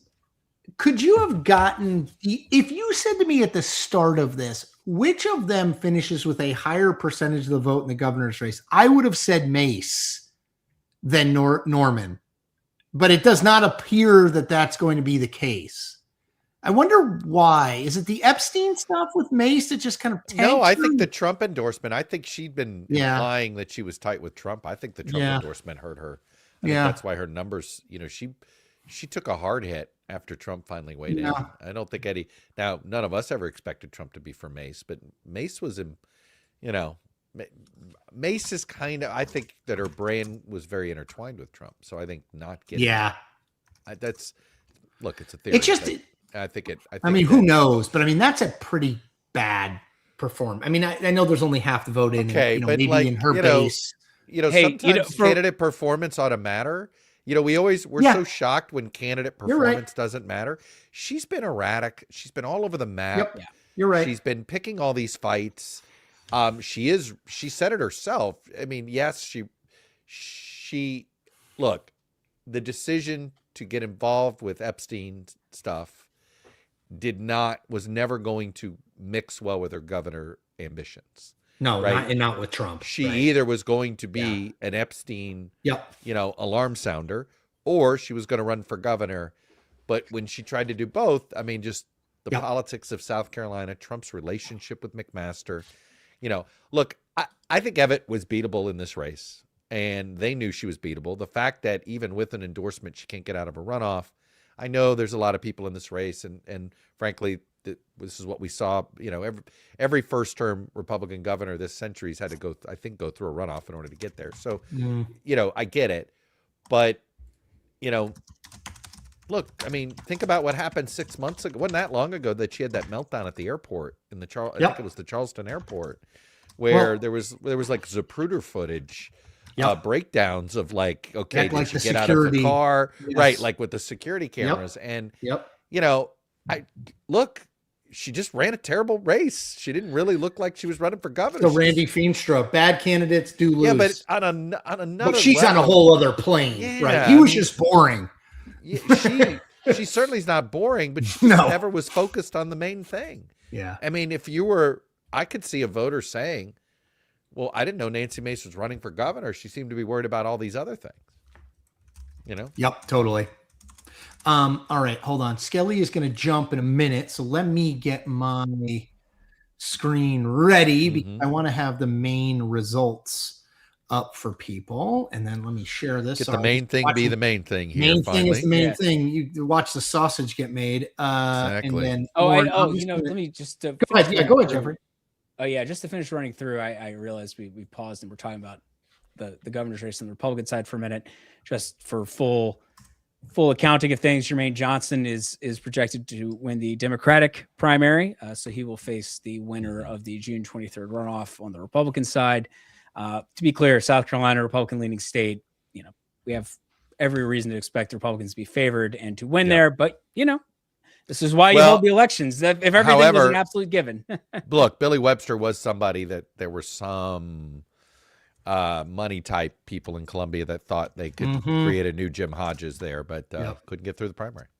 Yeah, totally. Okay. And then in the first district, I'll just mention that we did project that Nancy LaCour and Mac DeFord will advance on the Democratic side. We are still waiting on the Republican side, which also will definitely going to a runoff. It's just sort of a question of who will actually get there. Ginny Honeycutt is a member of the Charleston County Council, and Mark Smith's a state rep. So they were probably the two most prominent electeds with bases running in this. But Sam McCown had a bunch of money behind him from a Club for Growth affiliate and also self-funded a bunch. So he's in the hunt too. So we'll see. It could go a lot of different directions still. Yeah. All right, Skelly, you jump. I got it. Sounds good. Do your thing. I'll be back in 15. Skelly will be back. We're pretty wrapped up on South Carolina. South Carolina is pretty. We are living in Maine. Yeah, we are going to live in Maine for the next at least the next hour here before Nevada's polls close. And there's just not much here. I mean, it's more like it's It's more. We've got tens. We're of still at ballots 0% reporting, but yes, I mean, there's. Look just at all the not- blue dots. Yeah, there's. I mean, blue speckles. Yeah. I know, fascinating. Like up here, Yeah. 2-0 to shut Why don't out we do Westmoreland County. Why don't we do this? Let's. I think to get everybody sort of in the spirit of what the campaign has been like. We've got a bunch of Platner, basically Platner themed ads from Platner, from Collins, and from Mills. So let's take a look. Graham Platner called rural Maine a stupid and racist. You're calling me stupid and racist? Who says something like that? Platner said cops are bastards, all of them. Graham Platner has no respect for law enforcement. Graham Platner said some lobstermen are absolutely terrible people. Graham Platner, you got it absolutely wrong. It disgusts me. Graham Platner would be a big embarrassment for me. I would never vote for Graham Platner. Graham Platner? No way. Pine Tree Results PAC is responsible for the content of this advertising. So that's the Susan Collins. That's the super PAC, Susan Collins super PAC, Pine Tree Politics. And that image, obviously, at the end is when you're going to see more, which is the tattoo, the Platner tattoo, shirtless. You know, what's the deal with this guy? You want, we have, and look, as a Republican consultant reminded me the other day, you do realize that all of the oppo that has been dropped on Platner is the Democratic Party's oppo. Yep. So far. And the guy seems like he's got more skeletons, Chuck. The Republican oppo. Correct. I mean, he seems like a target-rich environment. All right, so Lauren says we've got two Susan Collins ads. Let's run those two. That was Pine Tree PAC, which is the Collins Super PAC. That's new. Right. That ad is up now. That just Let's went run. up. Yeah, just today. Go ahead, Lauren. Let's run the others. Graham Platner blamed women for getting raped. Who says something like that?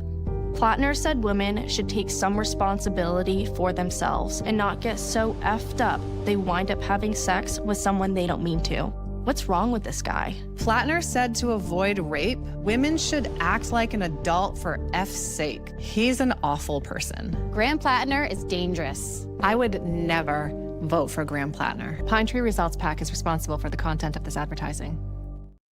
So that look, the thing again, that's another Collins Super PAC ad. And look, the way that Susan Collins has won in the past, and she has won since '96, right, is in and around Portland and Augusta, suburban women who are probably Democrats vote for her. And that second ad especially is just, I mean, that is aimed at those people, which is like, yeah, okay, it's DNR, but like, are you going to vote, you suburban woman, or, you know, you woman in Maine, are you going to vote for that? Right? Like, it seems pretty clear. I think we have, do we have the Platner where he sort of deals with this? I think we have one pro Platner. Yeah. Lauren, can we hit that? Oh, he doesn't have that one. Just play the Platner ad just so people can get a sense for it then, Lauren, and let's go from there. Yeah. I know what it feels like to give everything to this country. And then to come back home and feel like it's not giving anything back. Graham Platner knows that feeling too. You can see in his eyes that he loves this country. And wants it to love us too. Most politicians don't know anything about service. Graham Platner does. That's why I'm with the veteran who came back home. I'm Graham Platner, and I approve this message. Let me just tell you, I'm never going to get enough of these Maine accents. They're going to be They're fantastic. great. I'm going to be watching all these ads over and over to hear how authentic are the accents. And I could use a lobster roll in some of these ads, to be honest. A little more lobster roll placement. The point of that ad is look, it's basically going to say, hey, you know, this is who he is. He served. Yep. And he struggled. You know, he served and he struggled after. That's right. And if you want to hold that struggle against him rather than focusing, you know, that's going to be the defense. I think it's an empathetic defense. I know that I look at it, I have a lot of empathy. The question is, are there going to be voters who say, yeah, I think that he might be a good guy who had some issues, but there are going to be some voters who say, look, I like him. He's got some issues. I don't know if he ought to clear up his issues before he runs for Senate.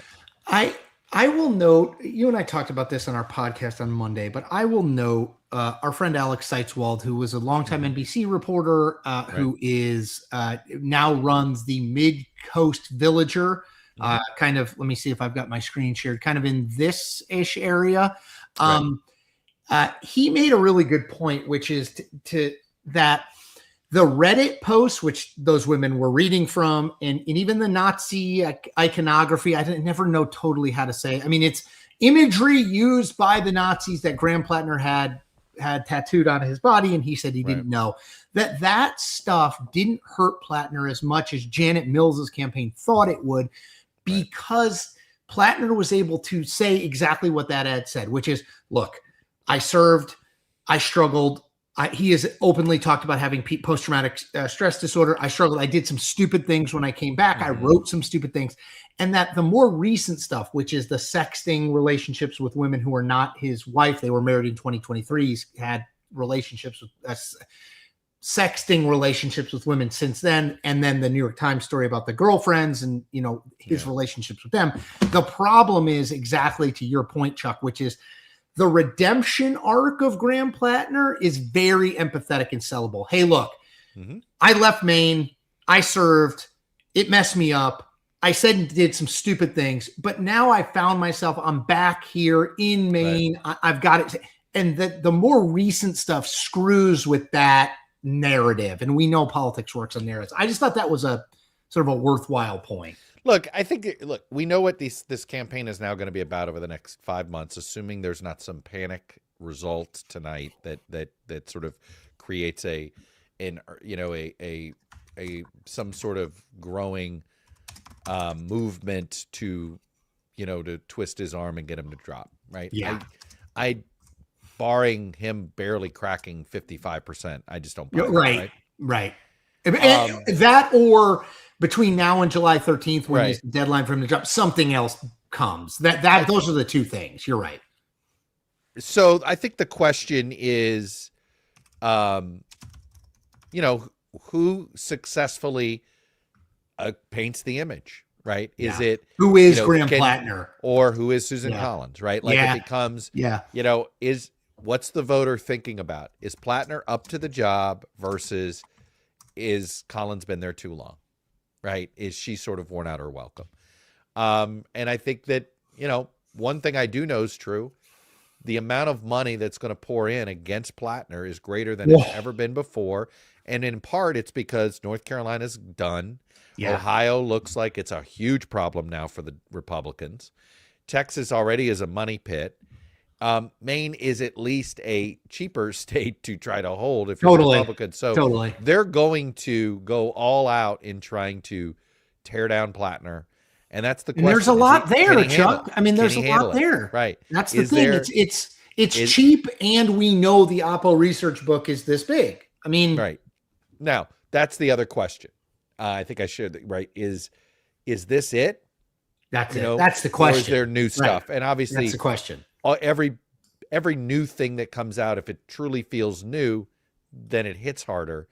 If it looks like regurgitation or almost like a form of like revenge attack porn or something, like, I think that will turn on. Like, there's a point where you could push it too far if you're the Republicans, right? You could create a boomerang effect. I also wonder, and it's almost too early to know this in this race. Is we've talked about this, like Donald Trump, for whatever reason, is immune or not as harmed by things about him that come out that as other candidates in Texas.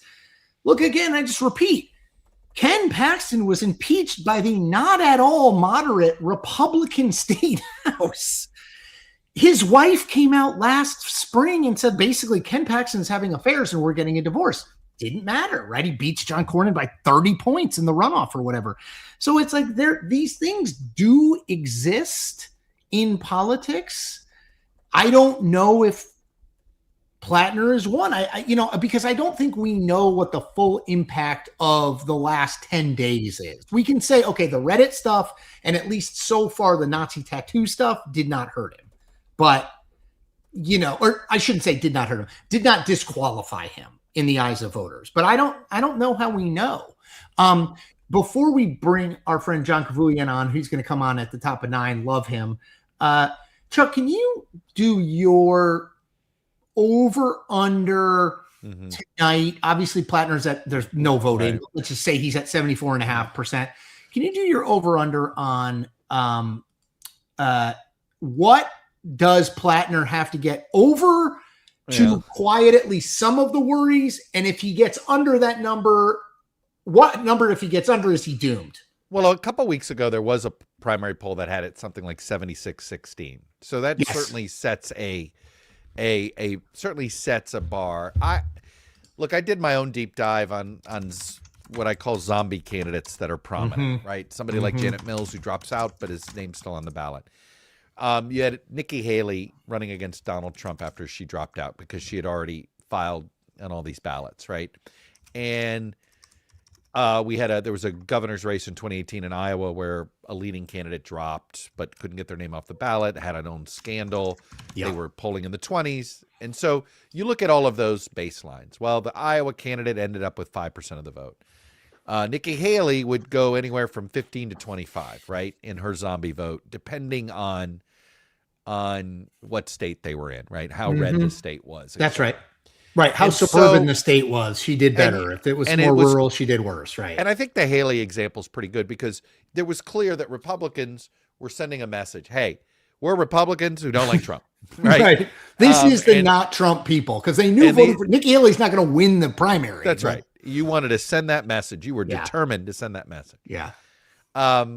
So you throw in that Mills at 5, you see that she polled at 16. Nikki Haley's peak was 25, right? So I think realistically, anything between 15 and 25 for Mills, you can spin that away if you're Platner.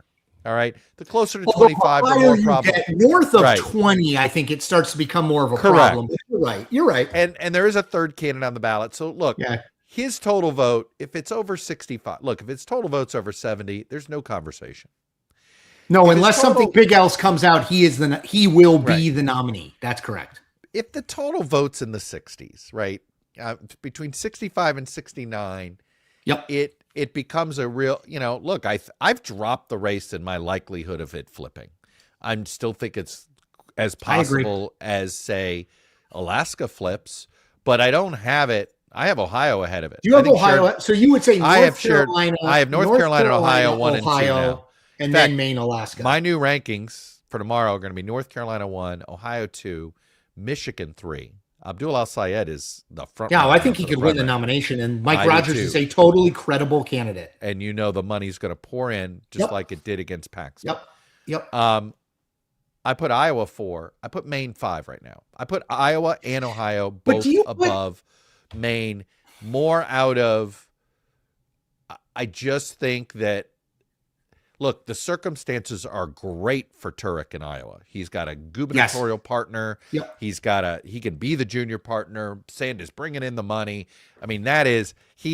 And Sherrod Brown's in great shape. So ask yourself, is Platner in better shape than Josh Turek right now? And the answer is no. There's way more uncertainty surrounding Platner. It's a better state, but there's way more uncertainty. Correct. And I will say, look, got to beat an incumbent.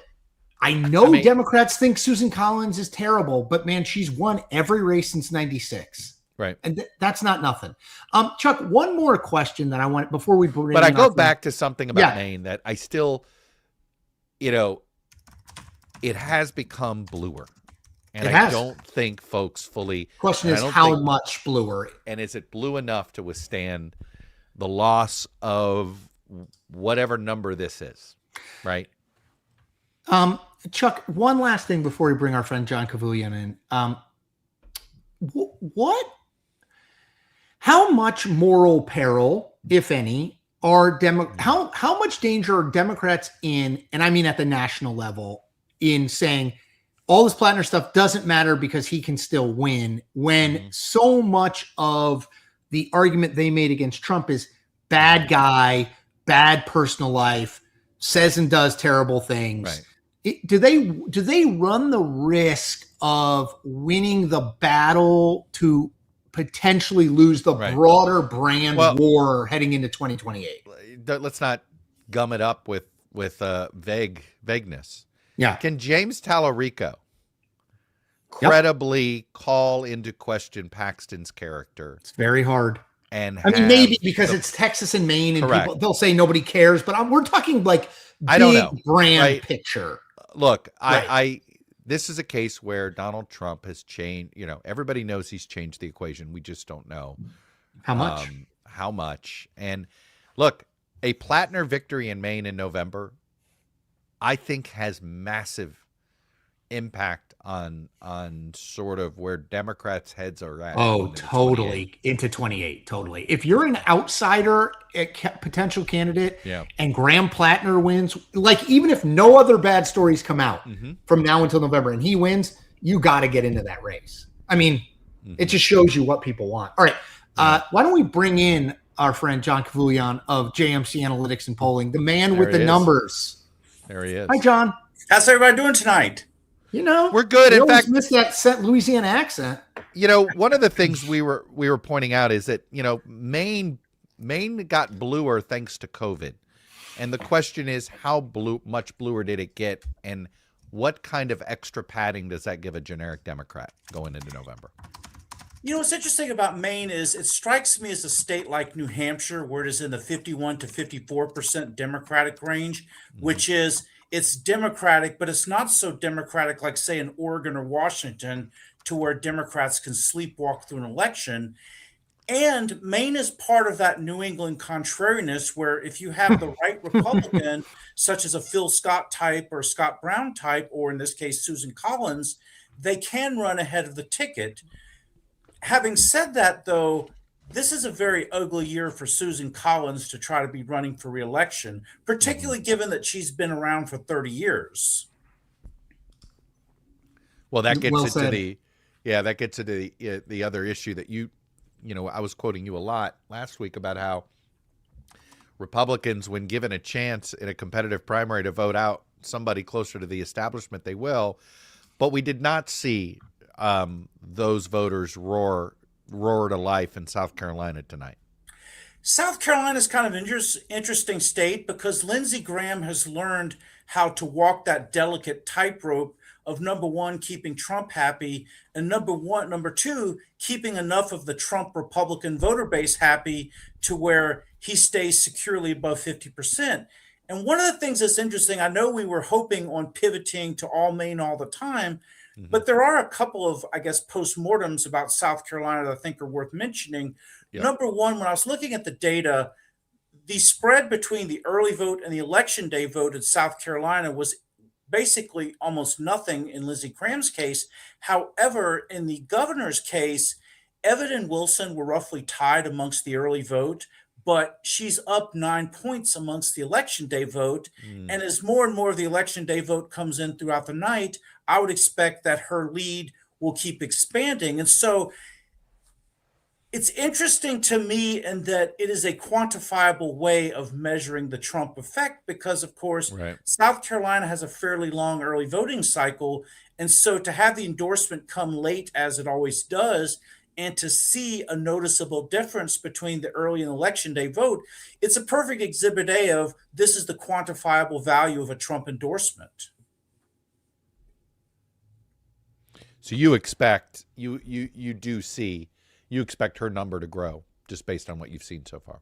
So currently it's +3. I wouldn't be surprised if it's +5 or +6 by the end of the night, because South Carolina does not have as much of an early voting culture as, say, Georgia and North Carolina do, where more than 50% of the vote is cast early. It's more like about 30% in South Carolina's case. Let's go back to Maine. What is the early vote history in Maine? I mean, Maine is not necessarily one that had a huge early vote back in the day, right, Skelly?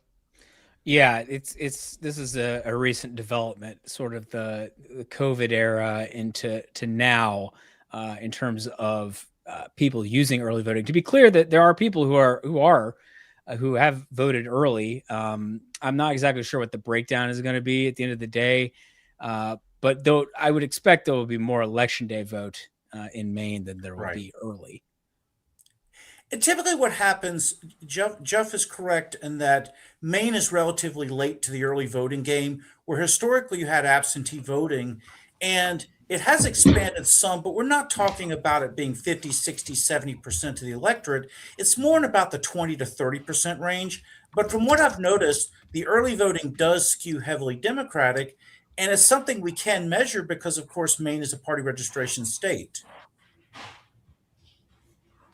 Exactly. Let's go back to South Carolina, since there's a lot more data in, and this is the best way to take advantage of your insights there. We're looking at it. The first district was a Trump plus 13. Do you find it? What would it take for that district in your mind to become competitive? So what's interesting about the first district, the coastal counties in South Carolina do have proportionally a greater number of Northeastern refugees. In other words, it's kind of like a New Jersey South.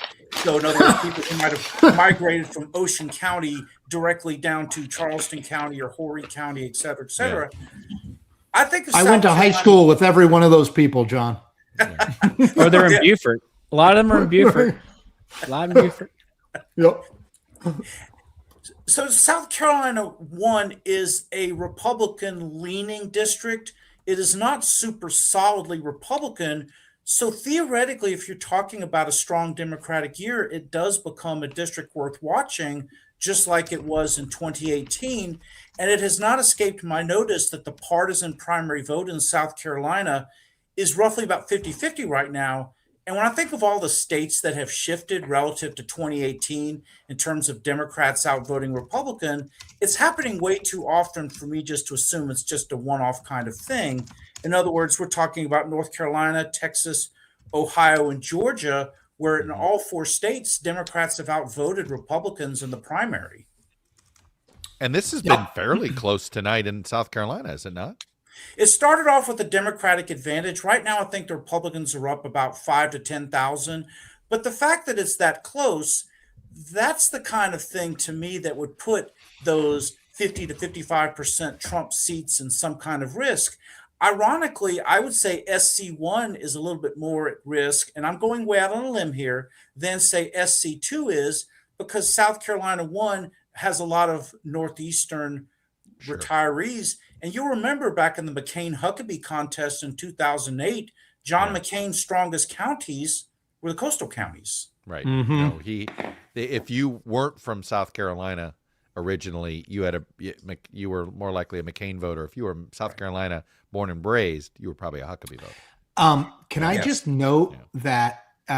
Can you just scroll down there, Skelly, on South Carolina 1? Because I think there's going to be a familiar name in fourth place. In fourth place. He hung in there, man. Mark Dude, Sanford. I mean, it's not bad. This is a ghost campaign. He's not running. He's not running.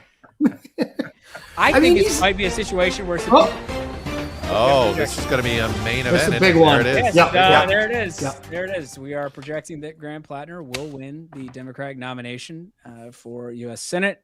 He will face Susan Collins in the general election, or is at least set up to do that. And he's currently at about 78%. We were waiting on vote drops from sort of across the state to see if there was any sort of pattern to undervote, which is to say people weren't voting in the Senate race, or were voting for, or were considering voting for one of the other candidates.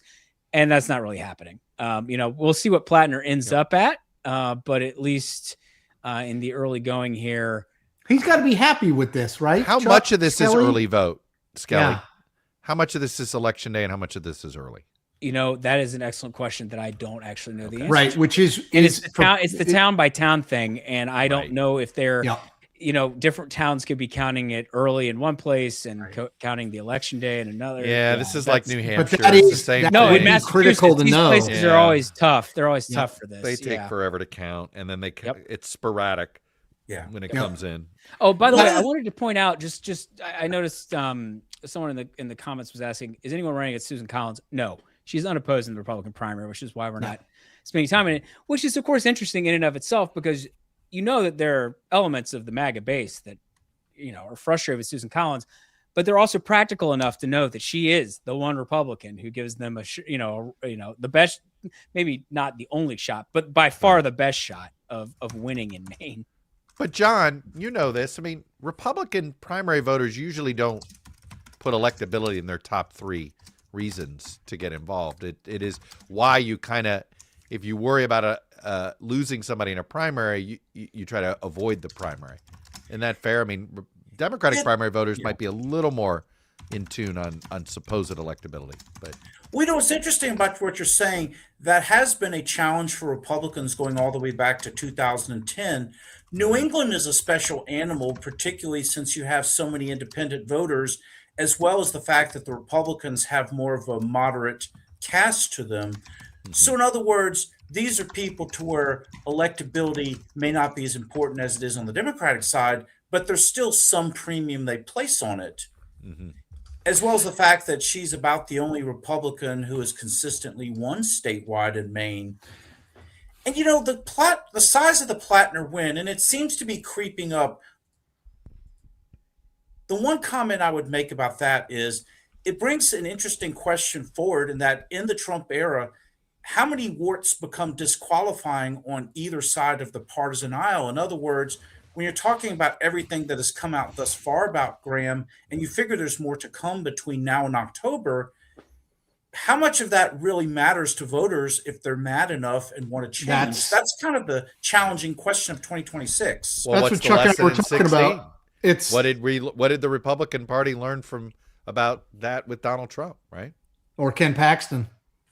I mean, and so it's almost like now that's occurring on the Democratic side, where this is an acid test of how many sins of Graham Platner's really matter, or is it a case of, in a state like Maine where you don't have ready access to oil refining facilities, I would imagine the gas prices up there easily 50 cents to $1 above the national average, which means people are even more economically pinched up there than they might be, say, in Texas or in an oil refining state.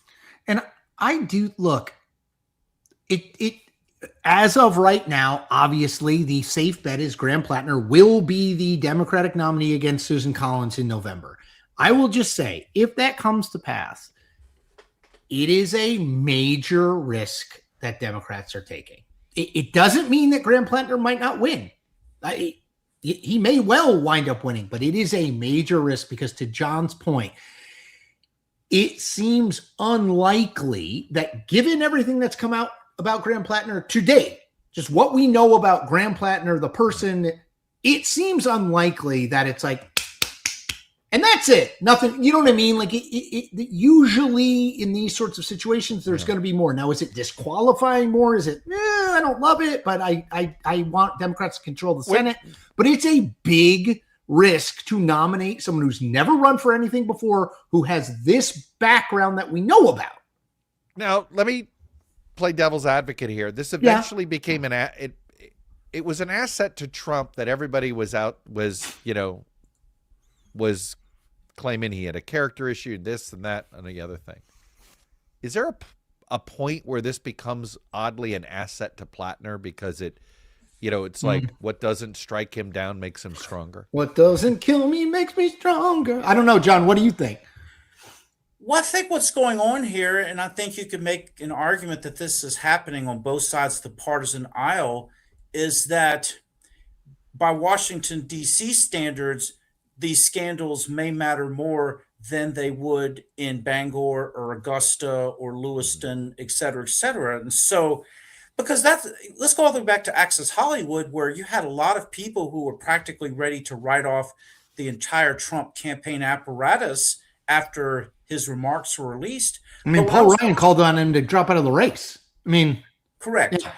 But what was interesting was when I was watching the polling averages for several days after that, maybe a point or two it shifted, but not as much as you might think, by the inside the Beltway standards. And so that's going to be interesting about Graham Platner. And more specifically, I'm curious about any poll in Maine that happens from here on out, what the independents are thinking, just because there's such a large part of the vote in this and other New England states. Yep.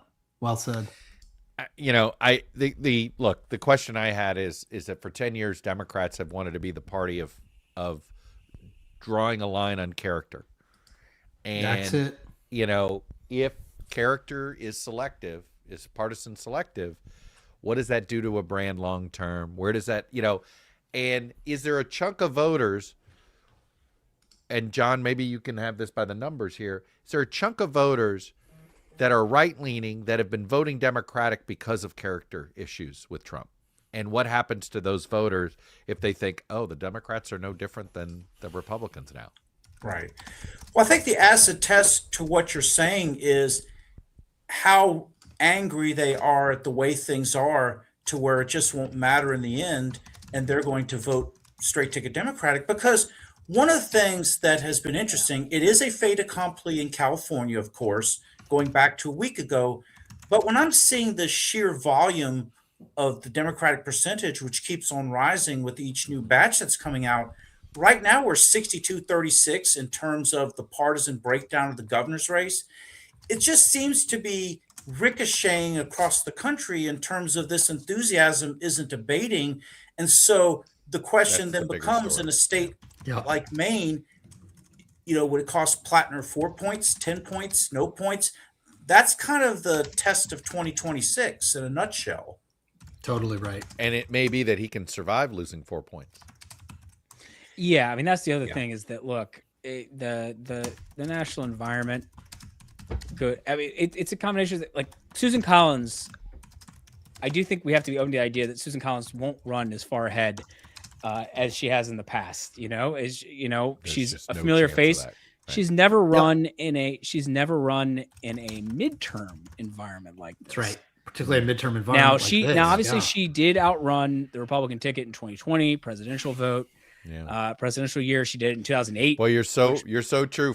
She caught 2 breaks, 2002 and 2014. 2 good years, 2 good midterms. Yeah. Only, you know, Bush had a 63% approval rating or whatever on election day, and then in 2014, obviously, it was a very Republican year. So with Barack Obama in the White House. So, yeah. So I think this is a new test for Collins. Yeah, that's a good point. Go ahead, John. Well, the point I want to raise, kind of adding on to what Jeffrey's saying, is that the acid test of how much voters can split their tickets, go back to Massachusetts in 2012 when Barack Obama, I think he got 62% of the vote, and then Elizabeth Warren got 53%. So in other words, there seems to be this limit of about 9 to 10 points of how many ticket splitters you can really get. Now, Kamala Harris certainly did not win Maine with 62%, of course. But if voters were angry enough in that state to where you had 60% level Democratic voting combined with ranked choice voting, that is where Susan Collins has to be especially concerned. Mm-hmm. Hey, John, that's a really good point. And I raised it earlier, but I see some comments talking about Collins's win in 2020. And it is true. Collins outperformed the polls. Now, it is true that there were not a lot of late polls in that race. So the numbers we were going off of certainly had her down, though. And so she outperformed them. She won, even though she looked like an underdog going into election day. She won by Gideon. 8, really? Now, she won by 8 going on 9, basically. Yeah. But I do think if she had been a little under 50 and she was only a little over 50, Gideon would have won a pretty significant chunk of the ranked choice. And it would have been a lot closer. And so I think that speaks to John's point that, you know, if it had gone to ranked choice, it might have been 52-48 or 53-47. That's exactly right. So you get could have been closer in that situation. And so if she's, you know, in a universe, now the only thing is we're talking about all this, but there at least there's not another candidate on the ballot this time around. It's just going to be right. So one of them will be over 50. So one of them will be over 50. Yeah. Now there is one little small thing to keep in mind. Blank votes count in this.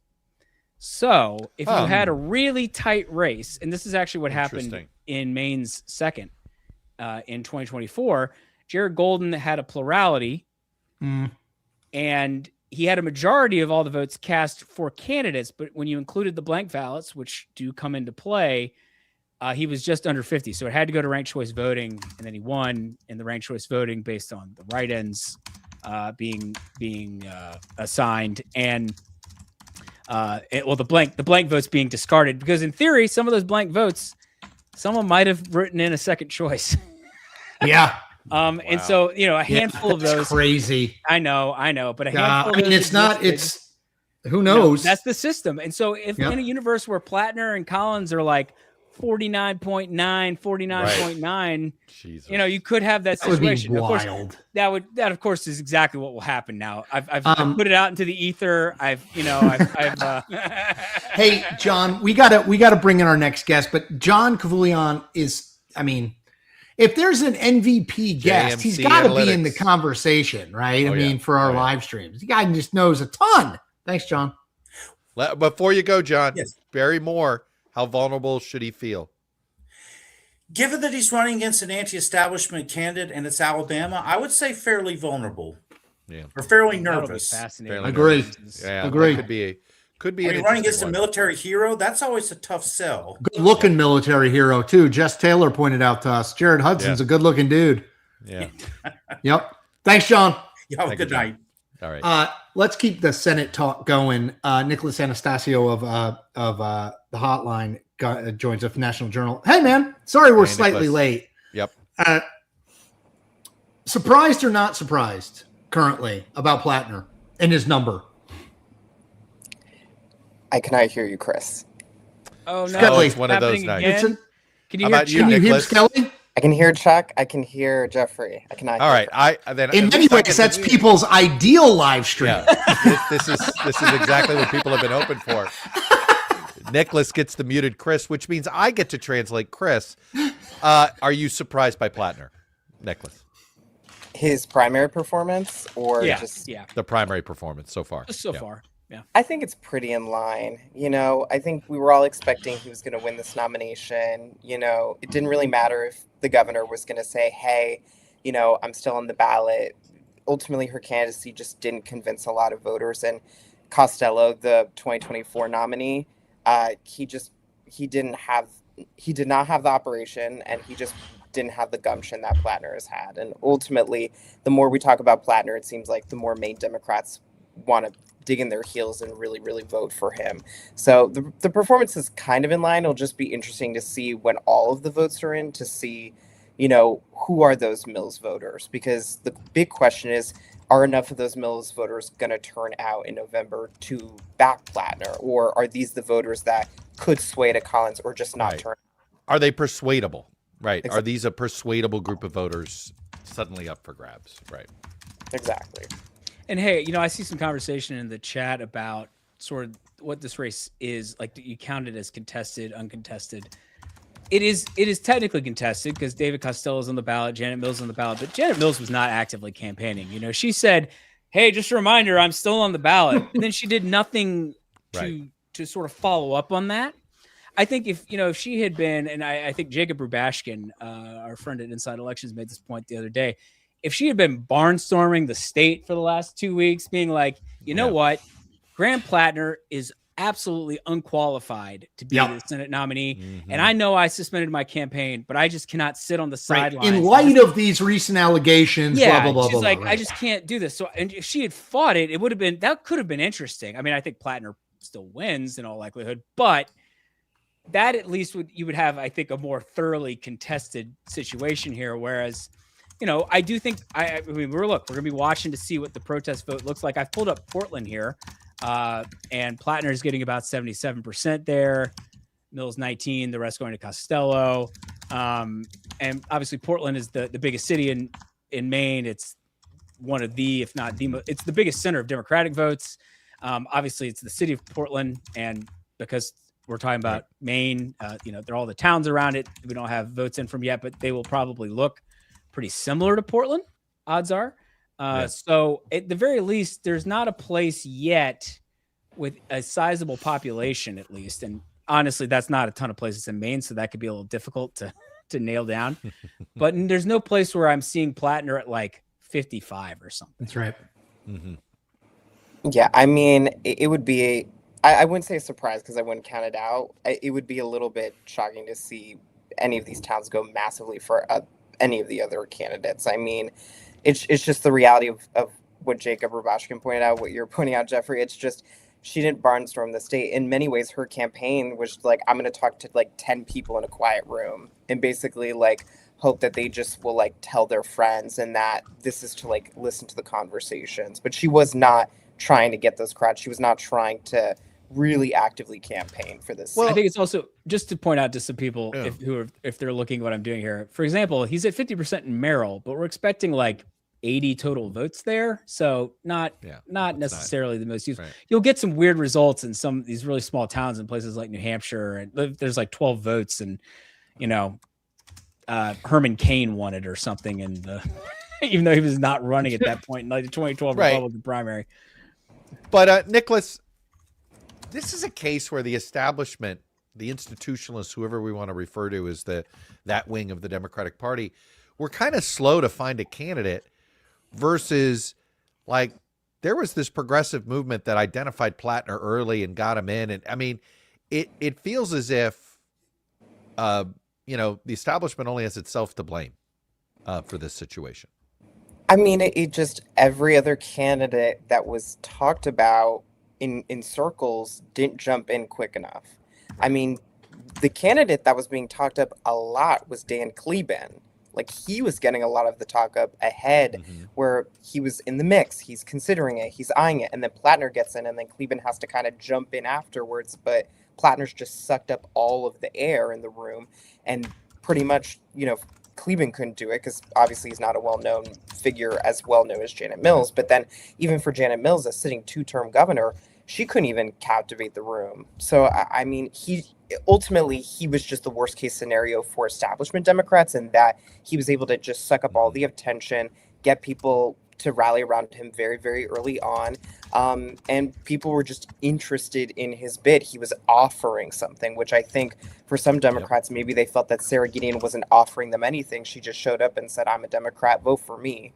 And it didn't work out for her. Yep. I mean, he was a candidate that was offering people something for the current moment. And I think in a state like Maine, that works a lot more than in maybe other states. And he was just out early. And they was out very, early. Very. And very aggressive. And she was not. Yeah. Mills got in super late, got in too late.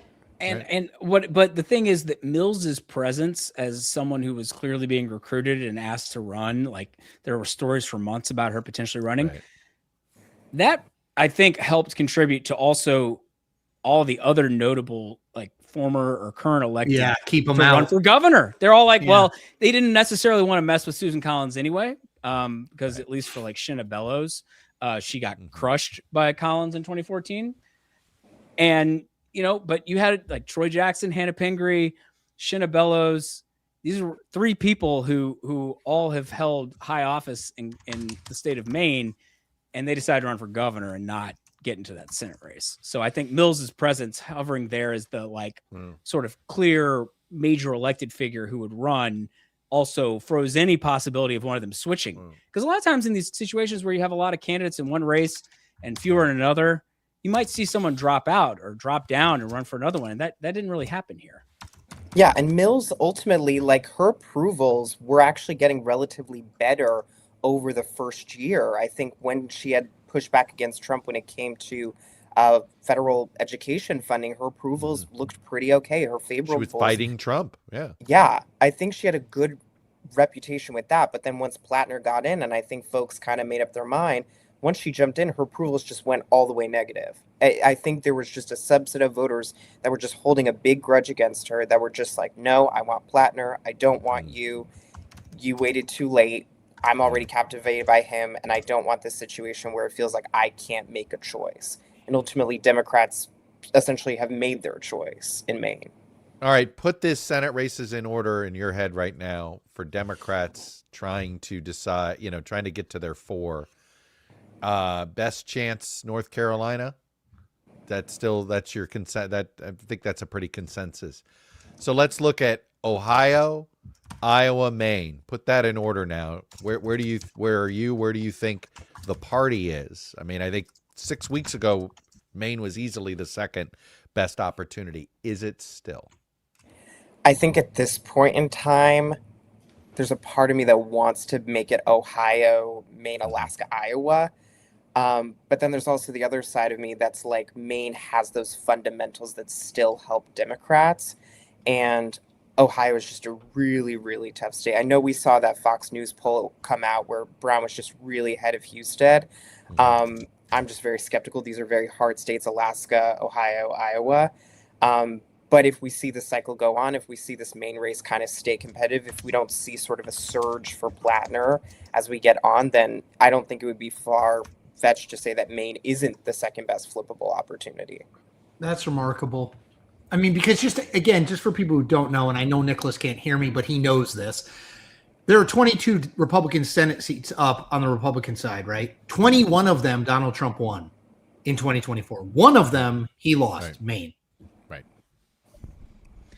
Yeah, I mean, I Democrats- think I would Democrats I would have to agree. win 3 others, right? 3 Yeah. states he won in order to win the Senate. That's right. Plus Maine. And by the way, there aren't a hell of a lot of states he won narrowly. North Carolina is one, right? But there's not that many. Yeah, And actually, they guys, have to, and Democrats have to hold two states where he won, Georgia and actually Michigan, gonna that they pull hold. up- Go ahead. Sorry, Jeffrey.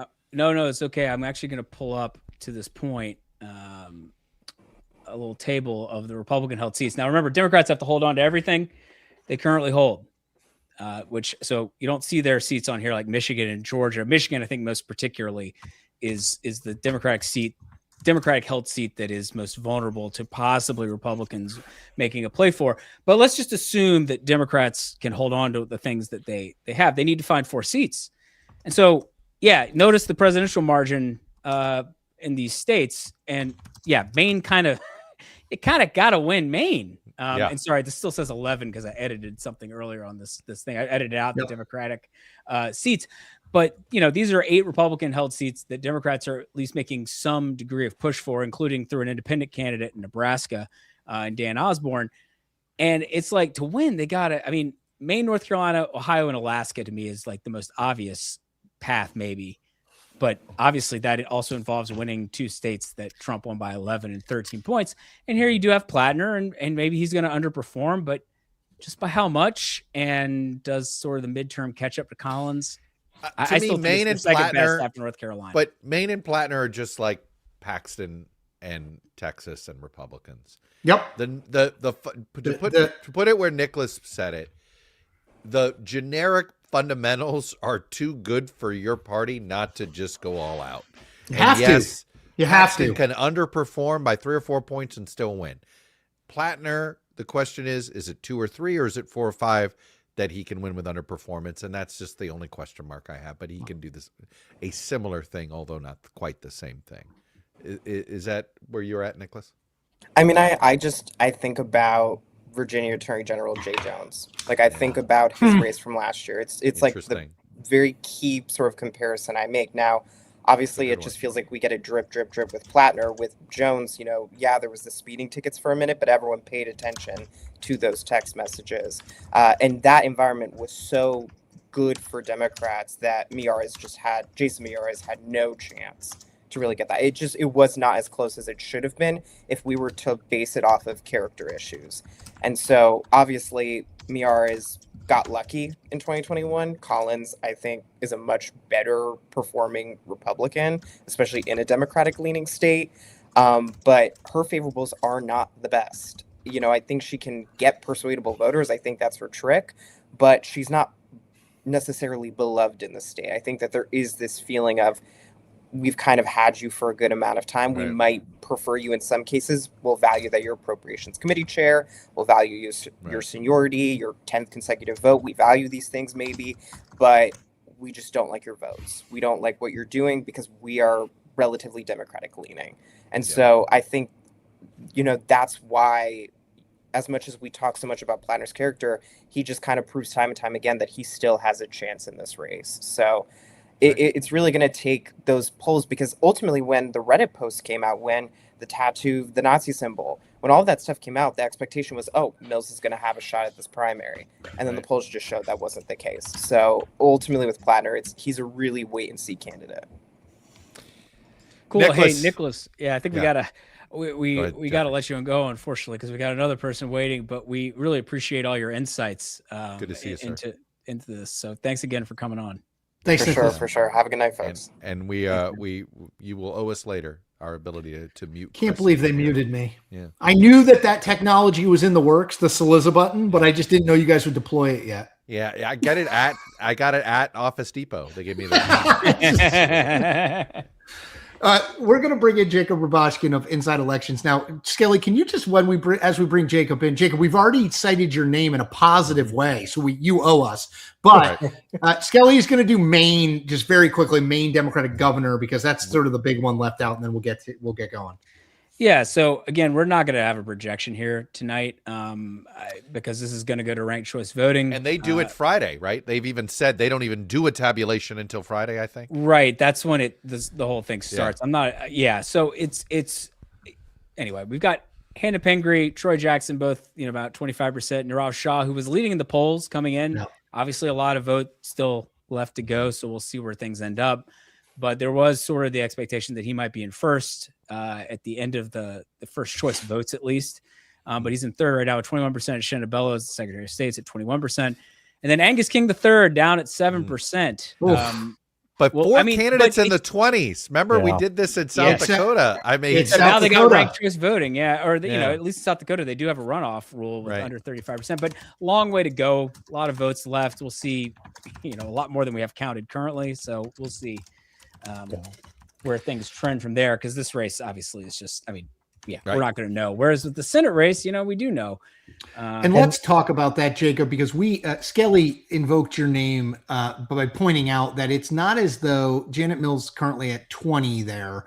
It's not as though Janet Mills went on a barnstorming campaign post sexting in New York Times stories around the state saying, we can't have this guy, right? She just was sort of like, hey, FYI, you still can vote for me. I'm still here. Yeah. I mean, look, Janet Mills does not want to be a United States Senator. And that has been, she didn't want to be one when she was made it clear. Running. She didn't want to be one before she got in the race, and she doesn't want to be one now. And that is the primary obstacle to Janet Mills becoming the next senator, was always primarily Janet Mills. She never acted like somebody who really wanted this and was willing to do what it took to get across the finish line.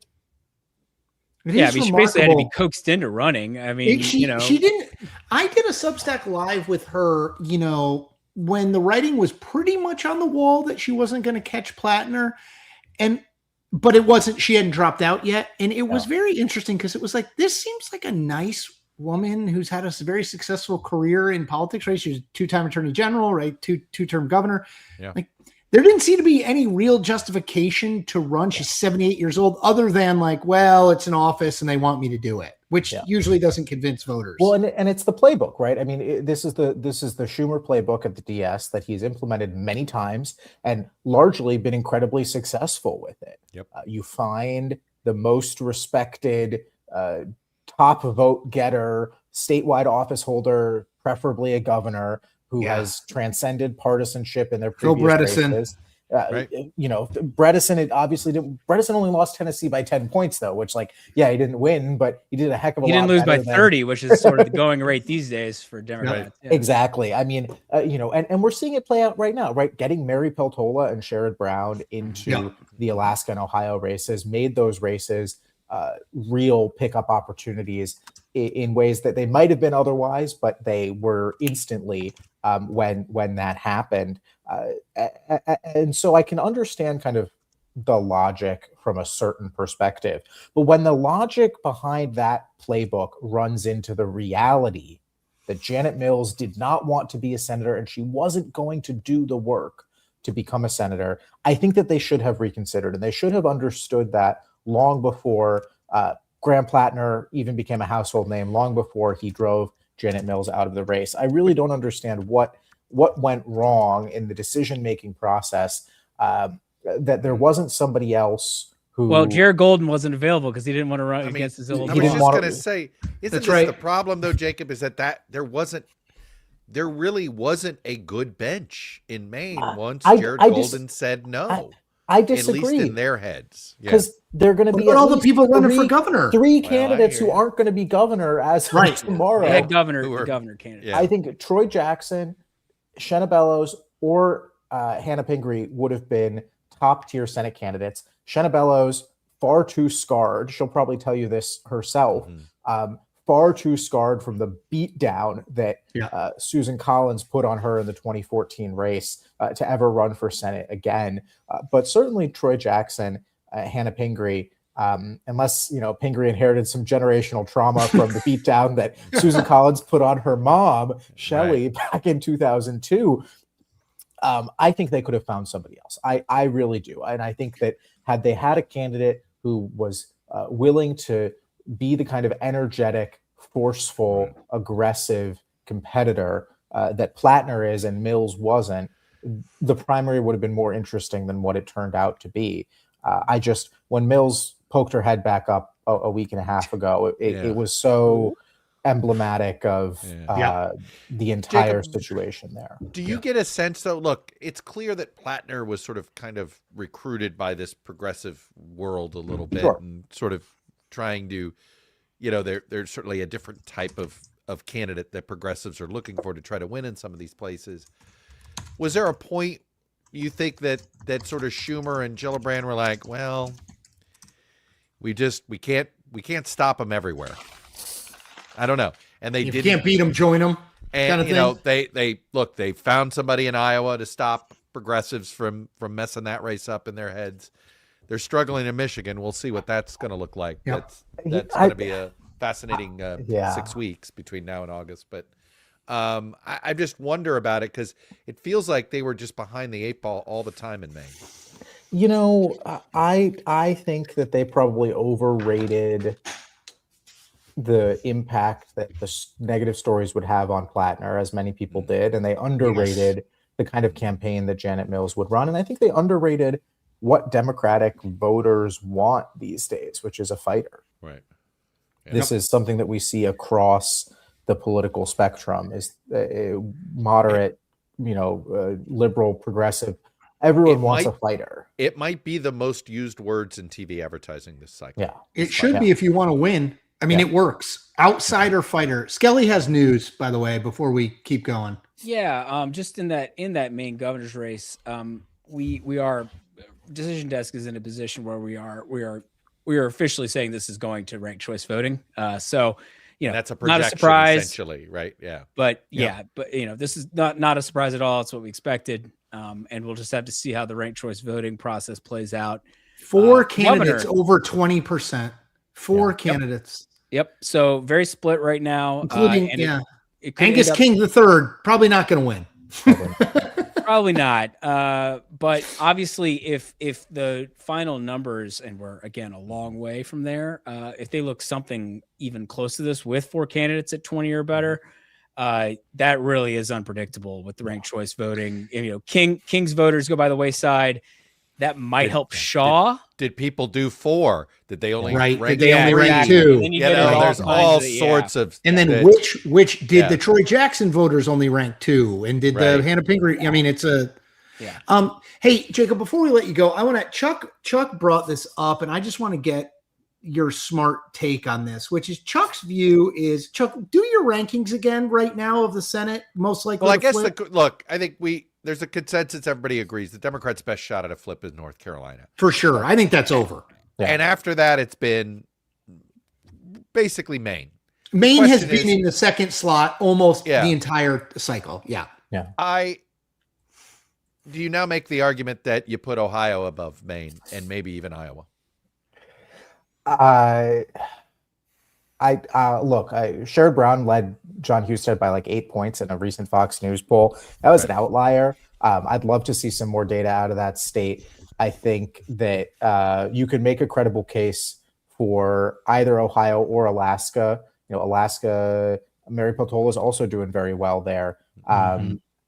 I kind of view those two in tandem. I think that they have a lot of similarities, Alaska and Ohio. I think the battlefield is fairly static, except Maine stock may be dropping a little bit. We'll see how the next couple of weeks play out, and Iowa stock rising. That to me feels like the most dynamic part of the. And what about Michigan with Abdul El-Sayed now is a front runner. We know that's just going to be a magnet. If he wins that primary, it's going to be a magnet for money for Rogers. 2 months, by the way, 2 months from today, ish, a little less than 2 months. It's in early August. And the fact that we're still 2 months away, I think, is the most critical piece of that primary. Yeah. It feels like we've been in it for 10 years already, right? I'm with you, and I'm like 2 more months. But seriously, golly, I am tired of debating the G word in that race. They just went up. The AIPAC Super PAC just went up for Haley Stevens. The 501c4 that was supporting her has only been up for a couple weeks. There's a 501c4 that's going to get in for Mallory McMorrow over the next couple weeks, according to the New York Times, with a couple $1 million. The paid media in this race has literally just begun. So if the primary were held today, Abdul would win. I think that's pretty clear. That's a change from where we were 2 months ago. Yeah, because Stevens would have won 2 months ago, right, Jacob? I think it would have been very close. I think it was like 25, 25, 25, and then 25% undecided. Well, the big change is McMorrow's been dropping, and her drop has coincided with Abdul Syed going up. Yeah. Hey, let's talk. My favorite topic these days for Senate races is all these second-tier Senate races that are like quasi-competitive, and and history says one of them's going to pop. Sure. Right? It always does. So you got Nebraska, Montana, Kansas, Mississippi. I guess I'd be shamed by my relatives that if I didn't put Florida in there. What are the second tier races that you're like, yeah, I think those are the best shots in October that we'll be talking about in October, and the ones that are probably fade by October. So once you get past Texas, right? Because I would put Texas somewhere in between Texas those is states. in that same. I think that counts in the Yeah, I'm more in the second. I think tier, it counts. It's not. It's more similar to Alaska. It's in your brain, but it's. I still think it's more similar to Alaska, Iowa, than it is to Florida. I agree. I agree. I think Florida has the potential to, there are some interesting pieces in Florida, but I'm not sold on Florida yet. I would say Nebraska #1 out of those groups. I think the Nebraska race is really hot right now. Dan Osborne is running a real campaign. He's raising money. Ricketts has vulnerabilities. There's something going on in that state. I would put that one as kind of the top of that list. Florida, I buy Florida before I buy Mississippi, right? Because Democrats have won Florida more recently than they have in Mississippi. Democrats have won Mississippi down ballot. Give Jim Hood his due here, but what about Kansas, South Dakota, Montana, like those plains ones? I know there's a lot of uncertainty of it's an independent and a Democrat, and the Democrat needs to get out. So Montana, if the Democrat were to get out in Montana, I think that would be a live race. But right now she's making clear she's not going to get out. That's right. That's a complicating factor there. South Dakota, same deal. They've got a guy, Brian Bangs, who's running as an independent. But there's a Democrat in the race, Julian Bodian. If Bodian stays in, you can't win. South Dakota, 2014, I believe, which was the Mike Rounds election. He beat Rick Wieland and Larry Pressler, the former senator who was running as an independent. Mike Rounds only got 51%, right? But the other two candidates essentially split the anti-Rounds vote. You can't do the split. Kansas is an interesting one. Something feels like it's happening in Kansas as well. A lot of Democrats jumping into that primary. The most prominent, Adam Hamilton. Adam Hamilton, pastor of the largest church in Kansas. Yeah, I mean, he's got an interesting, if he can make it out of the primary, which I think is an open question because he's taken some pretty conservative positions over the years, especially on abortion. If he's a pastor of a mega church, if he can make it out of the primary, I think that could be interesting. There are a couple other candidates there. Because Roger Marshall doesn't light the world on fire. He reminds me a little bit of Deb Fisher in Nebraska. It's kind of like, like Jerry Moran is like a more serious guy. I don't know.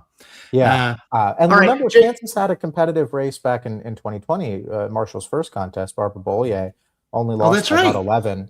Was she statewide elected official at that point? No, she was a state senator. State senator. That's right. I thought she might have been LG. Yeah. And they have a Democratic governor. I mean, federal and state are not the same. All right, Jacob Boschkin, Inside Elections. Good to see you, bud. Always a pleasure. Thank you. Best beard. Well, I don't know. His beard is a little fuller. Yours is a little trimmer. Hey, man. Both solid beards. It's also gray. Come on. Now, there's nothing wrong with that. Jealous. I'm just jealous of Jake. I would kill for a beard like that. Speaking of a man much younger than us, Kirk Beto, editor-in-chief of the Hotline, is here. You guys have me thinking about my beard now. I've been growing this out for about 32 years now. So looks good. Just fine. Looks really good. I think you're almost there, Kirk. Do you remember last week we had Kirk on and he had a tie on? So that he was trying to class up the joint. Yeah, he had a job interview. It's 100%. That was always the joke, right? By the way, I say that I'm giving Beto a hard time here, but at the Hotline, anytime somebody showed up to work at a tie, it was like, "Oh, you have a job interview today?" That's so true, dude. That's true of any job when you're under 35 and you wear a tie. You don't usually wear a tie. Yeah, you're wearing a tie today. What do you got? I did see one of my reporters taking a phone call outside our Watergate office today, and I did joke with them. Hey, so you have a job interview going on? What's going on? And they were very embarrassed. Like, no. I was talking to my parents. That is funny.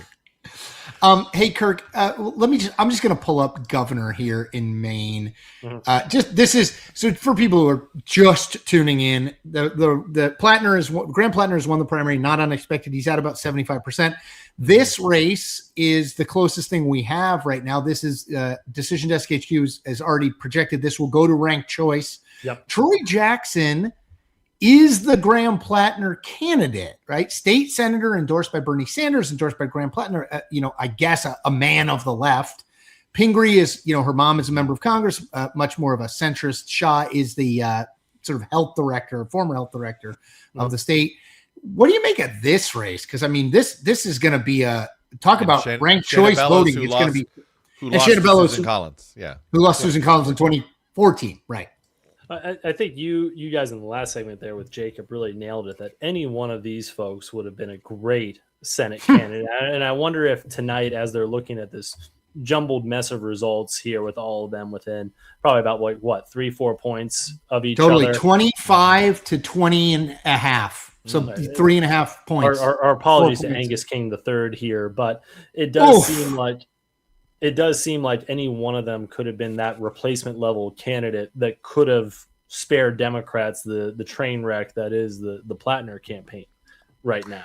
And I thought it was interesting that Platner did a little cross endorsement here, and that was all just to prevent Nirav Shah from clearing, at least on the first ballot here. I'll be interested to see as we get more results in the ranked choice voting, probably coming in on, I believe, Friday, what this shades out to. But we knew this was going to be a mess coming in, and the results are showing that it is an absolute kind of 4-car pile up here. Right.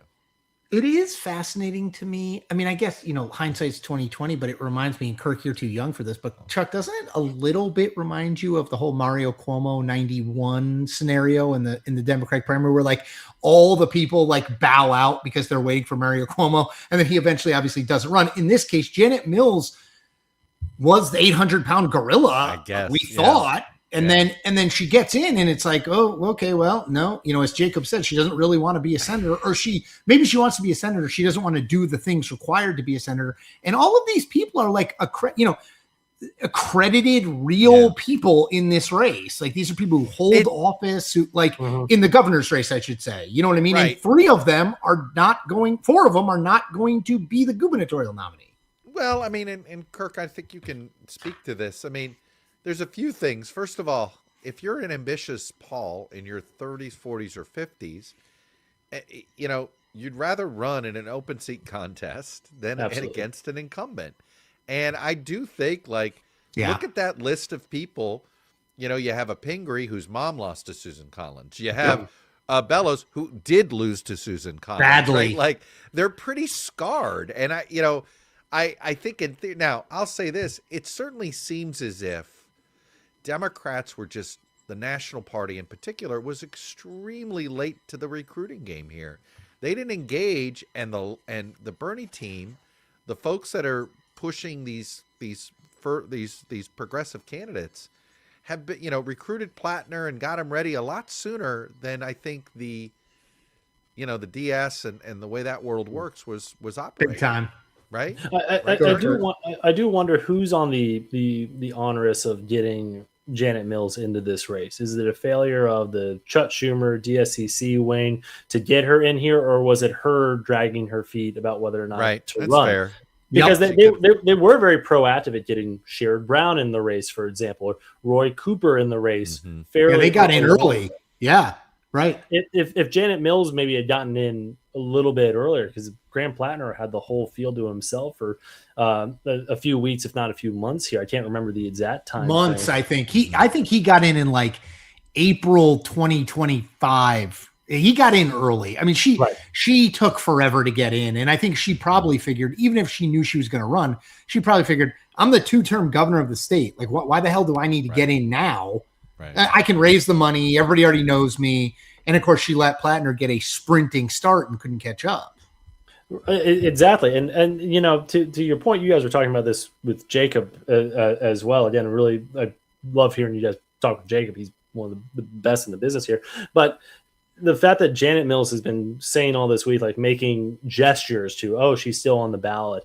If she had we're watching the NBA finals right now. We're watching a lot of the highlights from previous finals. If she had a killer instinct here to really go in there and try to want this nomination, she would have pulled a Jordan or something like that in the Garden and gone right for the throat here and restarted her campaign and started vigorously campaigning after we got the report about the New York Times with Platner's former girlfriends, or maybe about the inappropriate messages that he was sending women who weren't his wife. If she really wanted this, if she had that kind of killer instinct you need to put away someone like Susan Collins, she would have taken her campaign out of this suspended animation and gone right in. Instead, she's just doing what she's been doing ever since she's got into this race, which is making gestures toward a campaign without having to actually run one. Well, I think it's clear she just didn't have the fire, that you need to have. But let's talk about what does this mean for Democrats if Graham Platner succeeds? I think we got to operationalize what is.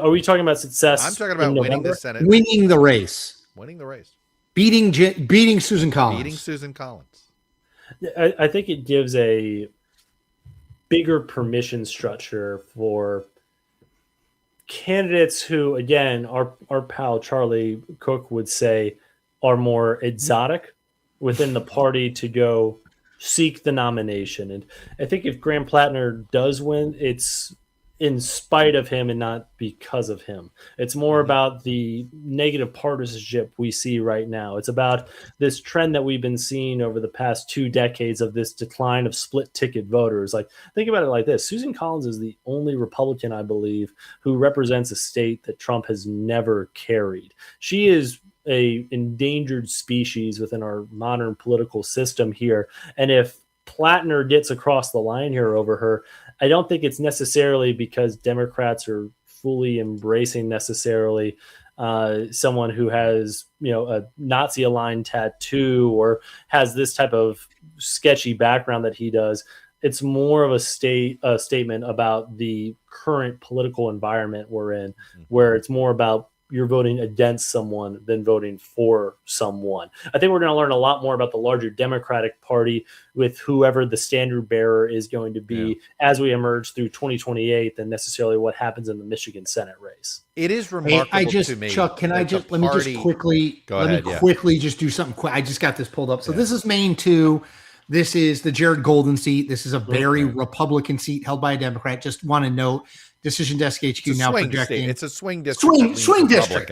You're right. Swing district. Swing district. Currently represented by a Democrat. Yes. DDHQ projecting that this will go to ranked choice.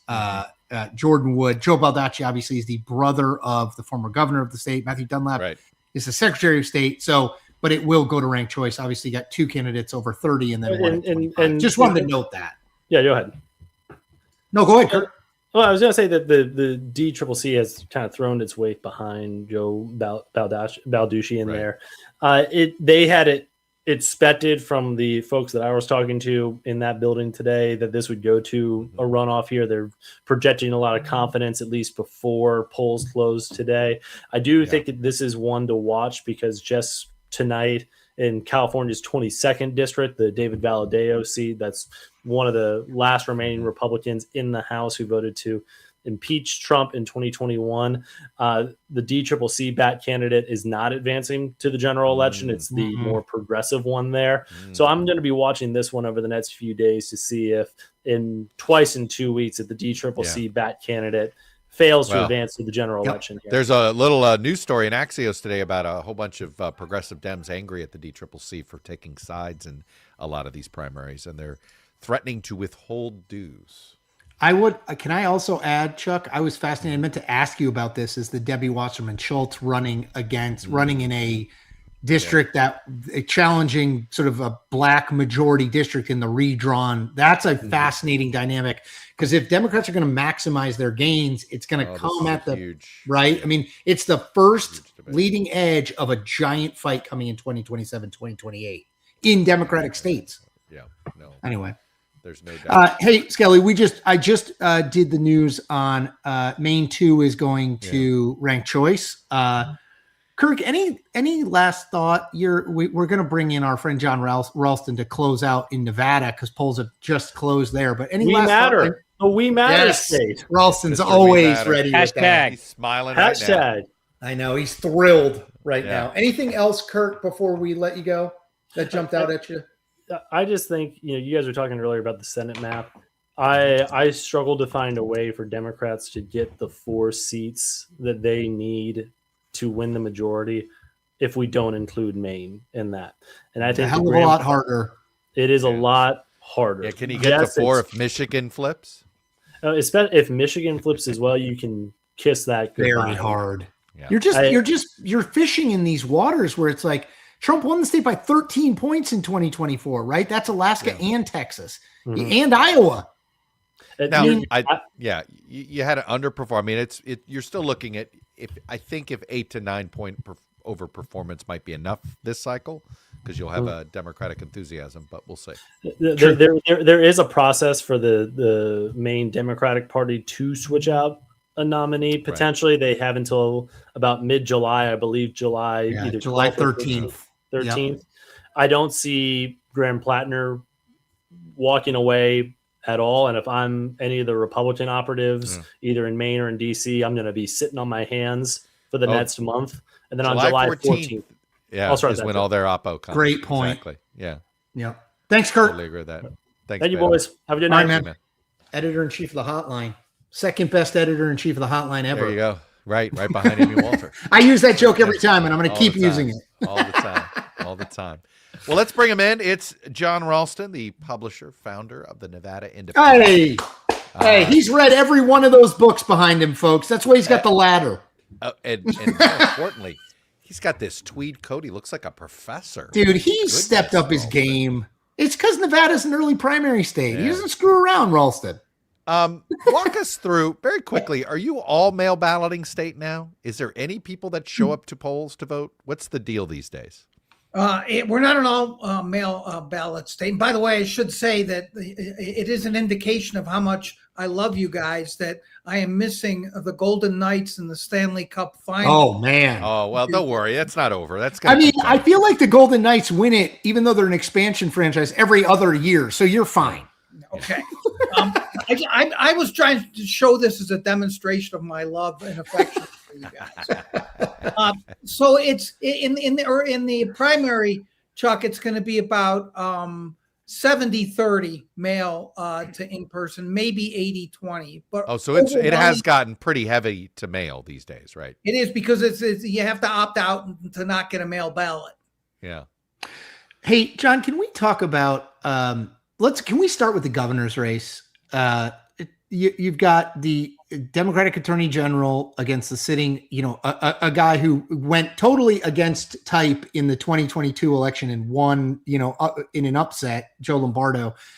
Can you talk first about Lombardo and sort of his term, and then about Aaron Ford and what that looks like? Because I feel like people are not paying enough attention to that, and that's I think it's a really interesting one.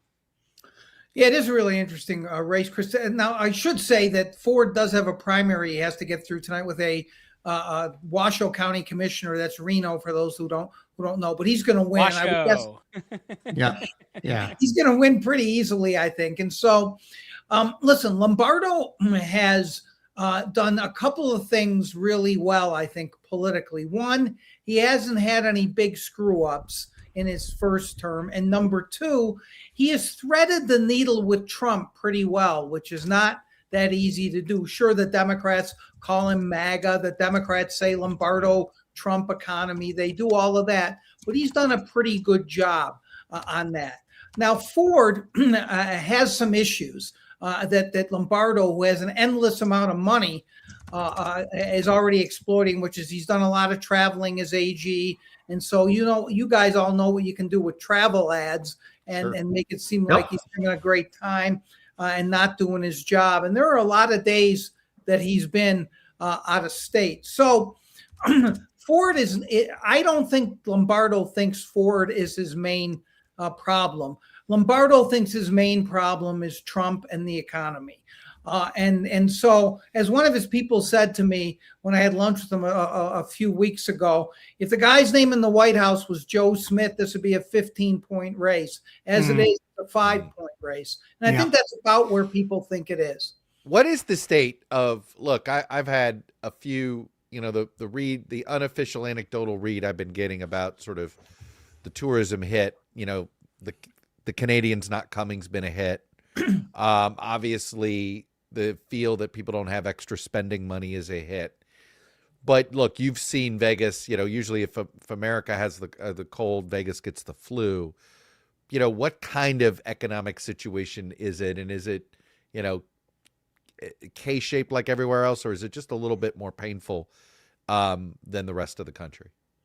It's a little bit difficult to get a handle on it. It's been kind of strange. I mean, we still have one of the higher unemployment rates in the country, although it's not that high. It's 5.2 or whatever it is. But you've got a few things going on with tourism, and you mentioned one of them, Chuck.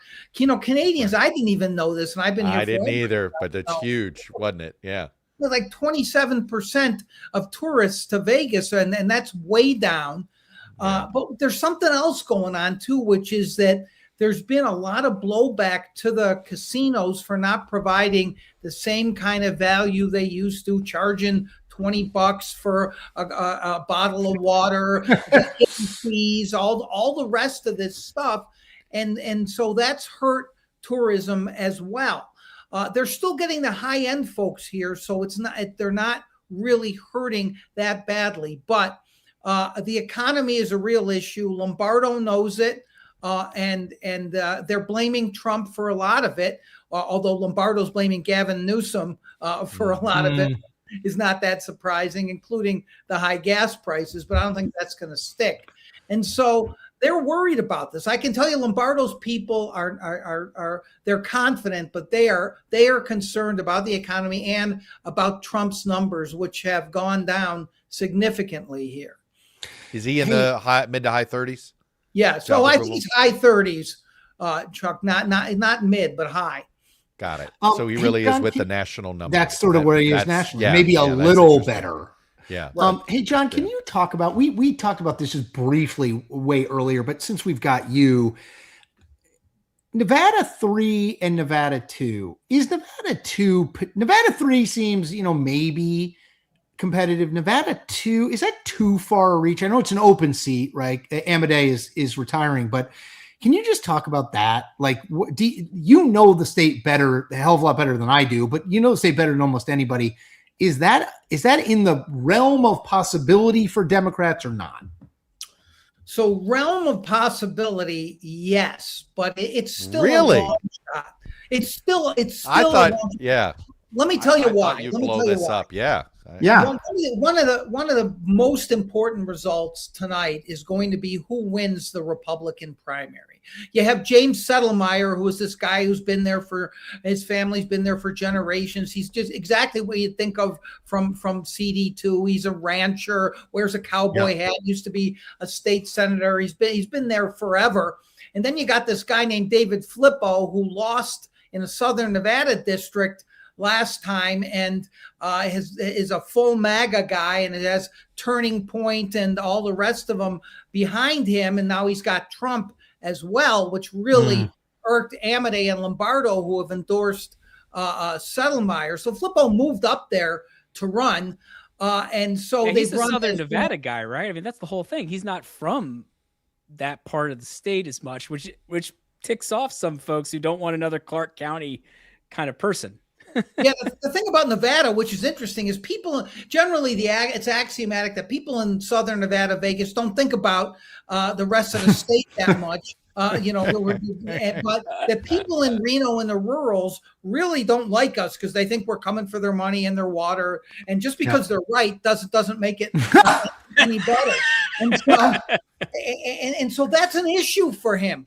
Now, Lombardo and Amodei embraced the establishment guy, the former state senator Rancher, right away, and they were blindsided by Trump coming out for this other guy, David Flippo. Flippo has no knowledge of the state or the district, but I think he may eke it out. I think it's going to be closer than people think. Some people think it's a lock for him. I think it might be a little bit closer than people think. So getting back to your question, the reason it's in the realm of possibility for Democrats is because there's been such a backlash to Flippo. He's coming into northern Nevada, the original Nevada from Vegas, and you've got probably the person who's going to win the Democratic primary, not for sure, is a very well-known, well-liked former Assembly Majority Leader who was a Miss Nevada before she got into politics, and she's very well-known up there. But still, if you look at the district, it's still very, very problematic. I think if Flippo wins, the Democrats will think they have a shot, but I still think it's going to be difficult for them to win. So there's a perennial candidate with a famous last name. Oh, I can't believe you beat me to the question. That I got to ask about because he didn't even get Trump's endorsement. I think he's done this before. It's Mr. Tarkanian. I heard this news. I lamented about this news. I'm like, a friend of mine was telling me, we Danny Tarkanian, we finally convinced Trump not to support him. And I'm like, how'd you pull that off? He has run so many times. Is this a final campaign for Mr. Tarkanian? Oh, who knows? I mean, never say die. Yeah. So somebody told me Mrs. Tarkanian would be a much better candidate than her husband. But anyway, there was a time. I'm not sure that time exists anymore, but that's a different story. However, Danny is almost certainly going to lose. But what's really interesting about the Trump endorsement for his opponent, who is not well known at all and was recruited by Joe Lombardo, the governor's team, because they're worried about Tarkanian getting the nomination and do what he does best, which is lose general elections. And so they recruited a more establishment kind of person who had never run before. So in kind of a makeup call for doing the Flippo endorsement, he and Trump endorsed Lombardo's candidate there. And this is wild Danny Tarkanian. This is what's great. The endorsement comes out as Tarkanian has just put up an ad with all old quotes from Trump about how wonderful he is, as if they're contemporaneous with this race. And so there's some thought that he might be able to pull it off again. That is win a primary, but I don't think so. I think he's going to lose pretty badly. Hey. Go ahead, Chuck. Go ahead. No. Go. I got a 2028 question for John that we can send him off with. That is actually where I was going to go, but mine was about Lombardo. I'm awfully impressed with him so far, just as a political animal. The policy stuff better, but frankly, I watch this through you, and you have such a great BS detector. And I can tell you seem to have a level of respect that Lombardo, this is, they take it seriously. They're not like performance artists, right? They seem to be legit guys. Lombardo's background, in theory, could be a fascinating background as a national candidate. Does he have ambition? It doesn't make sense to me in this, that I wouldn't, I'm really not talking 28, but Lombardo, going forward, is this a future national leader of the party or not? I don't think he's interested in that at all, Chuck. I mean, you have to think about where he came from. He was a career cop for 30 plus years, and truly career, not a guy who had secret political ambition, right? Right. And you know, basically some smart Republican consultants came to him at the end of 2021 and said, you have the perfect profile to beat Steve Sisolak. You look like a governor. You've got a base in Clark County, which, as you guys know, is a place where the Republicans have to cut in to the Democratic margins. And so he ran, and he really didn't know much. And he essentially admitted that, but he has some very good people around him, and he's gotten pretty good reviews from the job that he's done from many different quarters. And he's been very smart about building political capital. And as you guys know, Nevada, the legislature meets, 4 months out of every 24. It's one of the strongest executive branch states in the country. So he can raise unlimited amounts of money because he has jurisdiction over so much. And trust me, he has so much more money than Ford. Yeah. Having said that, Chuck, I don't think he has any interest in running for the U.S. Senate or doing anything else like that. He could surprise me, but I've gotten to know him pretty well. He sat down with me. Can you imagine the masochism to sit down with me 5 different times? I would never do that unless I was heavily drugged. And John, not to just blow smoke up you, but that's the thing. You're not the easiest interview, and you're always looking to, and frankly, you follow the legislature in a way that probably most political reporters don't. And he keeps coming back for more, which tells me something about him, frankly. And I mean that in a positive way. That's a compliment. Yep. Yeah. I think the same thing, Chuck, and because he knows it's not going to be a patty cake interview, but he knows he can trust me not to, But you're not there to gotcha him or pay. Yeah, or any, and he's or always it's always the same thing too. It's so funny. You guys will appreciate this. All right, how many questions am I going to get about Trump? Tell me in advance. Hey, John, I have one last 2028 question on the Democratic side, and we'll send you out on this. Assuming you're in the early 4, which you usually are, right, in Nevada, is Gavin the front runner? Is he in the pole position just because of geography and proximity, or is there room for others there? So I think it's crazy to think anybody has a pole position, and Newsom, just because, there's a lot of people in Nevada who don't like Californians. It's stay out of our state. You're polluting our state. Don't come crossing the border for our good tax climate.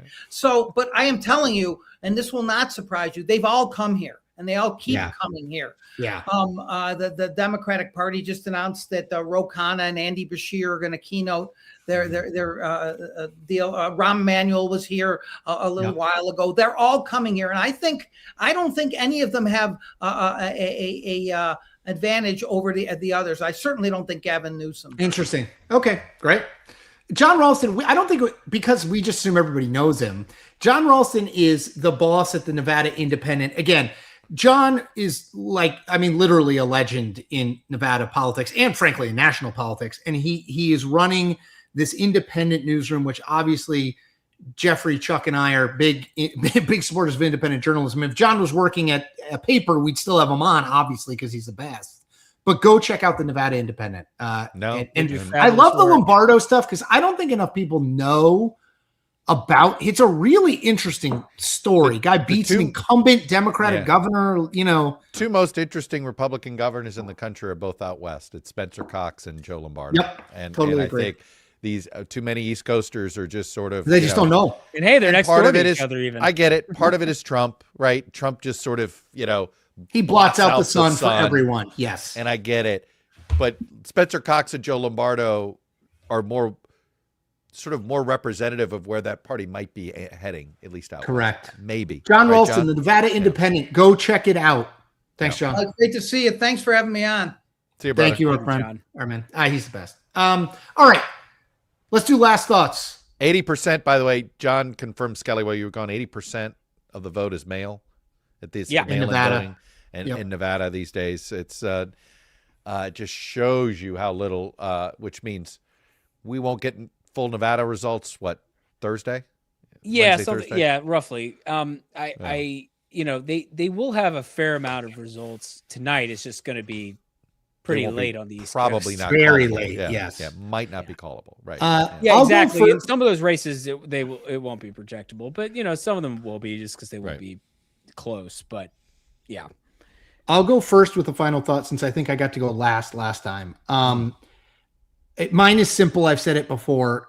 Look, I think Graham Platner. There's. If you were looking for a ton of weakness, there does not appear to be a ton of weakness in that number. He's at 73%. Yep. I know there's only 41% counted. I will just say, it is a massive risk. It is. I think it is a seat. I know there are ways that you can get to +4 for Democrats without Maine. I just think it's hard. To Kirk Bato's point, it is hard as hell to do it, but without even talking about Michigan or Georgia. And it's a massive risk. This guy is clearly a loose cannon, has been, continues to be. I think we have not heard the last of the stories and the allegations against him. And I say all of that with the acknowledgement that all of that may be true and he still may win. But man, is it a risk. Chuck, you want to go and we'll let Jeffrey Look, I think word? the most important thing is Maine Democratic primary voters sent a message to Washington Democrats. If you have any doubts, you're going to have to figure it out. You're going to have to deal because they didn't have any doubts. I mean, when you're sitting at 73, you can't look at these numbers and say, to me, her 19-20% is about sort of what, it's a little bit more than zombie candidate, right? Which I think would have been 9 or 10. But it isn't a massive defection. No. Look, I think there's two theories of how this could play out with Platner. One, of course, is the one assumption that I think a lot of us, what history says, which is there's always more stuff and eventually the baggage gets too heavy to carry. But there's another potential for this, which is there might be more to come out, but it isn't worse than what anything else that's come out. And it comes across like a pylon. Like, what are they so afraid of? Right? Mm-hmm. It is the boomerang that helped Trump. Bit, and it's the boomerang that could help Platner. Yep. And I don't want to be blind to that possibility personally. All right, Skelly. Oh, what do I close with, guys? We've talked Graham Platner to death, and it's June 9th, and we've got 5 more months on this, it looks like. It's so true. Well, I will say, other takeaways, Trump's endorsement in the South Carolina governor's race may have helped Pamela Evette get to the runoff, and we'll see if she wins in the runoff against Attorney General Alan Wilson. So I guess in combination with that, I'm interested to see what happens in that district we were talking about with John, which is the Nevada 2nd, where Trump has endorsed a candidate who a lot of Nevada Republicans leaders are like, what the heck, man? This is not the right choice. Well, what Trump thought. He just said Flippo's a cool name. I'm endorsing Flippo. He has no relationship, presumably. The other thing, honestly, Chuck, some donor or Miriam Edelstein, excuse me, said, "Hey, there's this guy running. You'll love him." I mean, that's some almost rich guy whispered this in his ear. I'm shocked, because there's no way in hell he is following the Nevada 2 primary. Yeah, I mean, he's taking cues from, or people are recommending things to him in his political office, or important, higher ups who he ends up talking to, and so in this case, he went for Flippo. Maybe it's because Settlemyre is too sort of establishment type. I mean, I think he's kind of your straight-laced, straight talking conservative rancher guy, but maybe not kind of super MAGA-y in a way Flippo is, and perhaps that's the difference maker. So I'll be interested to see, because then maybe that makes that race a little more interesting. And it's always interesting to see the strength or usually strength, but not always for President Trump's endorsement. Yep. That's another night one for in the books, gentlemen. Yeah, we did it. All right, y'all. Thank you everyone for who watched. Thank you for tuning in. Yes, we'll be back always. Thanks for There's always more races. There's always more races. And happy Tuesday night. Stick with DDHQ right now, because you'll be able to follow the numbers as they come in live. Love it. All right. Shout out to Lauren for producing. Shout out to NASA for booking and helping us stay on time. Shout out to DDHQ and Jeffrey for all these amazing numbers. Chuck and I are just the beautiful faces. It's time to log off. Okay, it's Yeah. time.